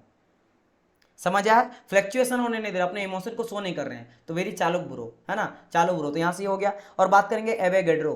तो एवोगैड्रो से अगर बात करेंगे तो यहाँ पे तो भाई वॉल्यूम का बात करा गया, एवोगैड्रो है ना, एवोगैड्रो से वॉल्यूम का बात करा गया। तो यहाँ पे आपका volume directly proportional number of mole, Avogadro F4 यहाँ से देखना ना, AVV फिर वॉल्यूम आ जाएगा है ना। तो ये मैं नहीं बनाया था क्योंकि ये दोनों इंपॉर्टेंट है, बाकी यहाँ पे तो volume directly proportional to molecules आ जाता है। अब देखो यहाँ से अगर आई होप सो कि माइट भी अगर अच्छा लगा तो सीख है, नहीं तो आप बोल भी सकते हो कि क्या ही बकवास है ना। चलो तो अब मैं आगे बात करता, चलो यहाँ पे कोई बोला तो मुझे था, अखिलेश बोला कि गुड वन, चलिए थैंक यू। चलो अगर काम आ जाए आप लोग का तो अच्छी बात है। अब इन तीनों में ध्यान दो, चार्ल्स लॉ में मेरा क्या था, टेम्परेचर कांस्टेंट रहा, चार्ल्स लॉ में सॉरी बॉयल्स लॉ में टेम्परेचर, ये प्रेशर कांस्टेंट, और यहाँ पे प्रेशर एंड आपके दोनों को हम लोग कांस्टेंट मान के चले थे। देखो यहाँ पे हम लोग क्या लिए थे, टेम्परेचर प्रेशर दोनों को कांस्टेंट मान के चले थे। तो अगर इन तीनों में देखते हैं तो देखो यहाँ भी वॉल्यूम है, यहाँ भी वॉल्यूम है, यहाँ भी वॉल्यूम है, वॉल्यूम तो कांस्टेंट है। Volume of the gas, gas के बारे में स्टडी करें तो गैस का तो वॉल्यूम होगा ही ना भाई। टेम्परेचर प्रेशर को आप कांस्टेंट मान सकते हो, वॉल्यूम को भी वॉल्यूम तो रहेगा ही।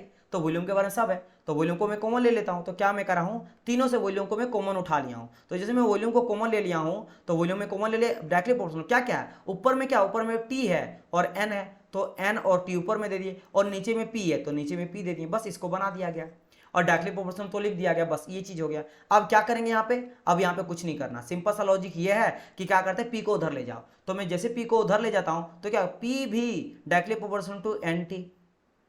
अब प्रोपोर्शनल को हटाना पड़ता है, दुनिया में कोई भी चीज अगर x directly proportional to y बोल रहा है और जब भी आप प्रोपोर्शनल को हटाते हो एक कांस्टेंट जुड़ता है, एक कांस्टेंट, ये बचपन से देते आए हैं हम लोग, यूनिवर्सल गैस कांस्टेंट पढ़ते हैं बड़ा जी वाला, तो वहां भी क्या होता है, ये डायरेक्टली प्रोपोर्शनल होता है मास का, m1 m2 by r square, जो डिस्टेंस होता है दो मास के बीच में, यूनिवर्सल गैस कांस्टेंट। जब यहाँ से हटता तब भी एक मेरा जुड़ जाता है यूनिवर्सल गैस कांस्टेंट, है ना। तो कहने का मतलब यहाँ एक सेकंड वहां मेरा f था, f डायरेक्टली प्रोपोर्शनल होता है m1 m2 by are square, और जब ये हटता है तो यहाँ पे आ जाता है मेरा जी, है ना, कांस्टेंट जुड़ जाता है। तो कभी हम लोग प्रोपोर्शनल को हटाते हैं जब भी, तो एक कांस्टेंट जुड़ जाता है। तो जैसे मैं यहाँ पे हटाता हूँ ना प्रोपोर्शनल को, एक मेरे यहाँ पे कांस्टेंट जुड़ जाएगा, पी भी डायरेक्टली प्रोपोर्शनल होता है NT, और जब हटाएगा तो जुड़ता मेरा क्या है, R एक जुड़ जाता है। यही मेरा किसके वजह से है, प्रोपोर्शनल को हटाएं तो अब एक कांस्टेंट जुड़ गया, और ये कहलाता है मेरा universal gas constant. Universal gas constant मतलब यूनिवर्सल, कहीं भी इसका वैल्यू चेंज नहीं होगा, जो भी कांस्टेंट हो, जैसे पाई का वैल्यू होता है 22/7, तो ये आप कहीं भी लगा दुनिया में किसी देश में चल गए, कहीं भी अगर पाई का वैल्यू यूज कर रहे हो तो आपको यही यूज करना पड़ेगा। आप मून में चल गए, अंतरिक्ष में चल गए, पाई का वैल्यू यही ऊपर, वो वैल्यू नहीं चेंज होने वाला, क्लियर। तो सेम चीज यहाँ पे क्या, यूनिवर्सल गैस कांस्टेंट, ये होता है यूनिवर्सल गैस कांस्टेंट। और एक केस आपका आएगा, है ना, वो हम लोग बाद में डिस्कस करेंगे, अभी आप समझ लीजिए, ये होता है यूनिवर्सल गैस कांस्टेंट। तो यहाँ से आप बोलेंगे सर ये बोलेंगे इसको क्या, ये क्या है, PV = nRT है क्या, तो ये आपका होता है आइडियल गैस इक्वेशन। क्यों आइडियल गैस इक्वेशन, क्योंकि तीनों जो इक्वेशन से बनाए हैं, ये तीनों बॉयल्स, चार्ल्स और एवोगैड्रो, ये तीनों आइडियल का था। आइडियल बोले तो बाय लॉ आइडियल, जो कि रियल लाइफ में बिल्कुल एग्जिस्ट नहीं करता, लेकिन हम लोग स्टडी करने के लिए इजी करते हैं। क्योंकि देखो आप बोलेंगे सर एक क्वेश्चन आपका आ सकता है, आर का वैल्यू कितनी होता है मैं आपको बताऊंगा, मैं देखो ना पूरा लिखा दिया गया है, ये तो आर का वैल्यू है, आर का वैल्यू ये दिख रहा है ना, 8.314 किलो जूल पर मोल केल्विन। या फिर अगर बात करेंगे जूल में तो जूल यानी कि देखो 8.314 किलो जूल पर मोल केल्विन। लेकिन अगर आप बोलेंगे सर किलो जूल नहीं सिर्फ जूल रहेगा, तो किलो में क्या था 10⁻³ यानी कि 8.314 इंटू 10⁻³ हम लोग इसको कन्वर्ट कर दिए जूल पर मोल केल्विन, तो अगर मैं करूंगा यहाँ पे पॉइंट को हटाऊंगा तो नीचे में 10⁻³ क्योंकि 3 है, 3 1 4 3 पॉइंट है तो 3 जीरो आएगा, तो ये 3 जीरो से 3 जीरो खत्म हो जाएगा, तो बचेगा ओनली क्या 8314 आ जाएगा जूल पर मोल केल्विन। यानी कुल मिला के क्या पता चला कि अगर आपको किलो जूल में लिखना है तो किलो जूल में किलो को लिखोगे, और अगर आप किलो को हटाना है तो ऑटोमेटिक पॉइंट से नीचे 10⁻³ भी हट जाएगा और बचेगा क्या 8314 जूल पर केजी मोल केल्विन। केल्विन यहाँ पे टेम्परेचर के लिए बात करा गया है, और यहाँ पे जूल क्या है, जूल बात करा गया एनर्जी का, केजी बात करेगा मॉलिक्यूल का, वॉल्यूम का मॉलिक्यूल का, और मोल नंबर ऑफ मोल का, है ना, ये सब चीज को यहाँ पे मेंशन करा गया है, क्लियर। तो ये मेरा यहाँ से क्या निकलता है आइडियल गैस इक्वेशन। गैस के बारे में आइडियली जो इक्वेशन निकला वो तीनों लॉ से ये पता चला, where P is the pressure of a gas, V is the volume of gas, N is the number of mole, और T is the absolute temperature. अच्छा यहाँ पे एब्सोल्यूट टेम्परेचर का मतलब क्या होता है, जब हम लोग केल्विन में टेम्परेचर लेते हैं ना उसको एब्सोल्यूट कहते हैं। ध्यान रखना हम लोग डिग्री सेल्सियस में लेते हैं, लेकिन जब भी आप पढ़े होंगे, शायद अभी आप ध्यान नहीं दिए होंगे इसके बाद, लेकिन आज के बाद आपको ये क्लियर होना चाहिए मेरे पढ़ाने के बाद कि जब भी कोई बोलता है एब्सोल्यूट टेम्परेचर, उसका मतलब ये सिंपल ये बोला कि वो बात करा केल्विन में। केल्विन में बात कराया, किसका बात कराया, केल्विन में बात करा। बाकी यहाँ पे आर जो यूनिवर्सल गैस कांस्टेंट जिसका वैल्यू मैंने कहा। अब बोलेंगे सर केल्विन का क्या मतलब है, जैसे कि अगर मैं यहाँ पे बताता हूँ आप लोग को, यहाँ पे आ जाओ, है ना, यहाँ पे आ जाओ। जैसे सर अगर मैं बात करता हूँ ये यहाँ से, जैसे यहाँ से आपको क्वेश्चन एग्जाम में पूछा जाता है, जैसे यहाँ टेम्परेचर तो नहीं है, अगर मान लो ये टेम्परेचर ये वाला पूछ दे कि V1/T1 इक्वल टू V2/T2, आपको क्वेश्चन कैसे देगा मैं बता रहा हूँ आपको, बस जल्दी मैं खत्म कर रहा हूँ, है ना, लास्ट ही है। तो मैं अगर ये क्वेश्चन आपको दे दे कि कोई एक गैस है जिसका V1 वॉल्यूम है, T1 टेम्परेचर है, और उसको हम लोग गर्म कर रहे हैं T2 टेम्परेचर तक, किस तरह करें, गर्म कर रहे हैं T2 टेम्परेचर, बताइए V2 मेरा कितना हो जाएगा। और आपको टेम्परेचर किस में दिया रहेगा, टेम्परेचर दिया रहेगा डिग्री सेल्सियस में, जैसे दिया रहेगा 27 डिग्री सेल्सियस, तो क्या आप 20 डिग्री सेल्सियस पुट करके आंसर लाओगे, नहीं, गलत हो जाएगा। क्योंकि आपको जब भी कैलकुलेशन करना है तो आपको केल्विन में कन्वर्ट करना है। पहले केल्विन में कैसे करते हैं, रिलेशन में बता देता हूं। रिलेशन होता है 273 को जोड़ना है, जैसे कि अगर मेरा 27 डिग्री सेल्सियस है और उसको मुझे केल्विन में बनाना है, तो उसमें क्या करेंगे, 27 में जोड़ेंगे 273 जोड़ेंगे, तो 273 जोड़ेंगे कितना हो जाएगा, 7 और 2 यानी कुल मिला के हो जाएगा 300 केल्विन। तो देखो यहाँ पे डिग्री सेल्सियस में कितना हो गया 27, केल्विन में कितना हो गया 300, यानी कि जब भी आपको डिग्री सेल्सियस में केल्विन में जाना तो 273 को आपको ऐड करना पड़ेगा। अब बारी आता सर क्वेश्चन में क्या करना है, तो समझो, जैसे क्वेश्चन में दिया रहेगा, आपको क्वेश्चन दिया रहेगा in temperature T1 equal to 27 degree Celsius and T2 equal to 30 degree Celsius and V1 equal to something मान लो 10 दिया है मीटर क्यूब, तो बोलेगा V2 इक्वल टू वाट, और बोलेगा कि यहाँ बोल देगा आपको एट चार्ल्स लॉ, ये आपको दे देगा कंडीशन, या अगर नहीं भी देगा तो आपको पता कि, या फिर ये बोलेगा एट प्रेशर कांस्टेंट, तो जैसे प्रेशर कांस्टेंट दे देगा आपको समझ आएगा प्रेशर कांस्टेंट तो मेरा होता है चार्ल्स लॉ में। अच्छा, और चार्ल्स लॉ का क्या इक्वेशन होता है कि V1/T1 इक्वल टू V2/T2, ये आपको पता चल गया, ठीक है। बाकी यहाँ पे put the value get the answer, तो V1 का वैल्यू आपको दिया गया, वैल्यू पुट करो, T2 का वैल्यू दिया गया, T1 का वैल्यू दिया गया, और V2 आपको पता चल जाएगा। लेकिन क्या यहाँ पे डायरेक्ट T1 का वैल्यू पुट कर दोगे, नहीं, आपको पहले केल्विन में कन्वर्ट करना, मतलब कि 27 में क्या करो, 27 में 273 को जोड़ो और केल्विन में करो, और आपको 30 में भी 273 को जोड़ो और केल्विन में कन्वर्ट करो, इक्वल टू केल्विन मिल जाएगा, इक्वल टू केल्विन मिल जाएगा। और इसके बाद आपको वॉल्यूम जो भी मिलेगा, या मान लो टेम्परेचर फाइंड आउट करने बोला, यहाँ पे मान लो एक टेम्परेचर नहीं दिया था और टेम्परेचर आपको किस में मिला, अब आपको फिर से मिला डिग्री आपके केल्विन में मिलता, और आपको आंसर दिया रहेगा डिग्री सेल्सियस में ही, तो फिर आप डिग्री सेल्सियस में करके करोगे। समझ आया मैं क्या बोला हूँ। माई क्वेश्चन देखो फिर से मैं बता दूँ एक सिंपल शॉर्ट में, क्वेश्चन भी रहेगा आपको डिग्री सेल्सियस में और आंसर भी रहेगा, ऑप्शन जो दिया रहेगा ना ABCD ये भी दिया रहेगा डिग्री सेल्सियस में, क्वेश्चन भी डिग्री सेल्सियस, आंसर भी डिग्री सेल्सियस, लेकिन आपको कैलकुलेशन जो बीच में करोगे वो केल्विन में करोगे। तो पहले आप डिग्री से केल्विन में कन्वर्ट करो, सॉल्यूशन करो, और जब फिर से आंसर करना है तो फिर से उसको -273 करो, फिर से आपको केल्विन से डिग्री सेल्सियस आना है तो क्या करोगे, -273 करोगे, तो फिर केल्विन में आ जाएगा, फिर आंसर दो। समझ आया, थोड़ा लेंदी है प्रोसेस, लेकिन पहले put the value of kelvin, 273 value put करके केल्विन करेंगे, सॉल्यूशन करेंगे, जो भी आंसर आया उसको फिर से घटा के केल्विन में लाएंगे आंसर, मैं आपको बताऊंगा, डोंट वरी। तो ये रहा आज का कहानी, इतना रहा। अब हम लोग आगे कल पढ़ेंगे कि आखिर ये आइडियल गैस इक्वेशन से क्या और एक चीज़ प्रूव होता है वो डिस्कस करेंगे, और फिर हम लोग अजम्पशन के बारे में बात करेंगे कि अगर हम लोग बोलते हैं काइनेटिक थ्योरी ऑफ गैसेस, जो बहुत सारा चीज़ है, तो क्या क्या अजम्पशन लेके चलेंगे, तब हम लोग मानेंगे कि भाई ये काइनेटिक थ्योरी आइडियल का बात करते हैं हमेशा हम लोग, है ना, तो वो चीज़ रियल में क्या डिफरेंस होता है ये सभी देखेंगे।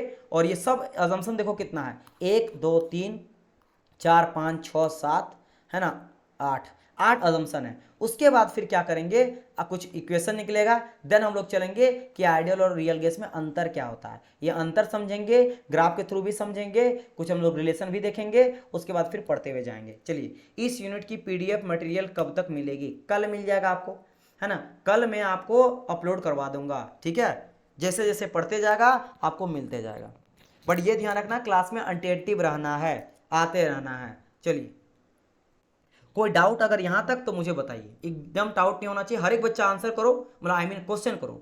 अगर आपको कहीं भी लग रहा कि यहाँ मुझे समझ नहीं आया, यू कैन आस्क मी। इसके बाद नहीं, अभी तक मैं सिर्फ यहीं तक पढ़ाया हूँ, इसके बाद अभी तक नहीं पढ़ाया हूँ, आगे मत पूछो, यहीं तक पूछो। यहाँ तक अगर कोई दिक्कत है तो you can ask me, otherwise हम लोग का क्लास यहाँ पे कंप्लीट हो जाएगा। बताइए, किसी तरह का कोई कष्ट, कोई इशू, कोई दर्द, कोई चीज़ ऐसा है जो समझना है। पहले ये बताइए कि मज़ा आया कि नहीं थर्मो पढ़ने में, है ना, काफ़ी इंटरेस्टिंग है, आप टेंशन ना लो। और देखो, मैं जब पढ़ाऊंगा ना तो मैं दुनिया जहाँ का सारा कॉन्सेप्ट आप लोग को देते चलूँगा, है ना, मैं ये मान के चलूँगा कि आप लोग को बेसिक से पढ़ा रहा हूँ, बाकी वो आप बहुत ज़्यादा आपका हेल्प करेगा। चलिए, गुड नाइट अखिलेश। मज़ा आ गया ना, चलिए हाँ। तो इसी तरह मज़ा आएगा, टेंशन ना लो, क्योंकि मैं आपको एकदम बेसिक से करूँगा, बिल्कुल एक भी ऐसा चीज़ नहीं रहेगा ना जो आपको समझ ना आए। बिल्कुल डेली अच्छा लगेगा डियर, डेली अच्छा लगेगा। आज तो बहुत अच्छा लगा अंकिता, डेली आपको अच्छा लगेगा ऐसा बात नहीं है, डेली ही अच्छा लगेगा, कोई ऐसा चीज़ नहीं। अभी से लेकर लास्ट क्लास तक आपको इसी तरह से मज़ा आएगा कि पहला बैच में भी सेम चीज़ हुआ, बहुत सारा मज़ा आया सबको, है ना। मज़ा आना चाहिए, पता नहीं चलना चाहिए कि टाइम कैसे बीता, है ना। वो होता जब आपको लगने लगे ना कि टाइम पता चल रहा है कि कब कब खत्म होगा, समझ जाओ आपको समझने में मज़ा नहीं आ रहा है, समझ नहीं आ रहा होगा। सर कास्टिंग का कुछ पूछना होगा तो कहाँ पूछूंगी, व्हाट्सअप मुझे करिएगा।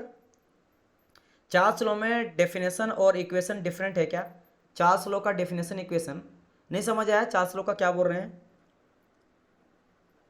आप, मुझे व्हाट्सअप करिएगा अंकिता, ठीक है। कल्पना का क्या है कि चार्ल्स लॉ में, हाँ ठीक है, डेफिनेशन और इक्वेशन डिफरेंट है। नहीं सही तो है, देखो सेम तो कहा गया है कि एट कांस्टेंट प्रेशर, देखो pressure constant, the volume of the gas is proportional to the absolute pressure. देखो यहाँ पे एब्सोल्यूट प्रेशर लिया गया है, वैसे देखो यहाँ एक सेकंड, हाँ हाँ यहाँ पे थोड़ा गलती है, यस यस यहाँ पे टेम्परेचर होगा, सॉरी सॉरी सॉरी, यहाँ पे मेरा मिस्टेक है एडिटिंग में, क्योंकि एब्सोल्यूट टेम्परेचर लेके चलते हैं ना। देखो टेम्परेचर यहाँ होगा, ठीक है, ये एब्सोल्यूट टेम्परेचर होगा क्योंकि प्रेशर तो कॉन्स्टेंटली है। वेरी गुड वेरी गुड, ठीक है, यहाँ पे क्या होगा, टेम्परेचर हो जाएगा, क्लियर, चलो वेरी गुड। चलिए बाकी क्लियर है। और देखो टेम्परेचर यहाँ पे क्या लिया, एब्सोल्यूट, एब्सोल्यूट मतलब कि केल्विन में लेंगे हम लोग, टेम्परेचर किस में लेंगे, केल्विन में, होता ना फ़ारेनहाइट में लेते हैं, केल्विन लेते हैं, डिग्री सेल्सियस में रहते हैं, है ना, तो यहाँ पे केल्विन में लेके चलेंगे, क्लियर, ओके, अब क्लियर है ना, चलिए ओके ओके, ठीक है, ये गलती से मिस्टेक हो गया, मैं ध्यान नहीं दिया था, बाकी मैं बताया हूँ आप लोगों को सही, लेकिन यहाँ लिखा गया है गलत। चलिए ऑल क्लियर है, चलिए वेरी नाइस। चलिए डियर स्टूडेंट, तो गुड नाइट एवरीवन, हम लोग मिलते हैं कल, तब तक के लिए good bye and God bless you all, bye bye dear student.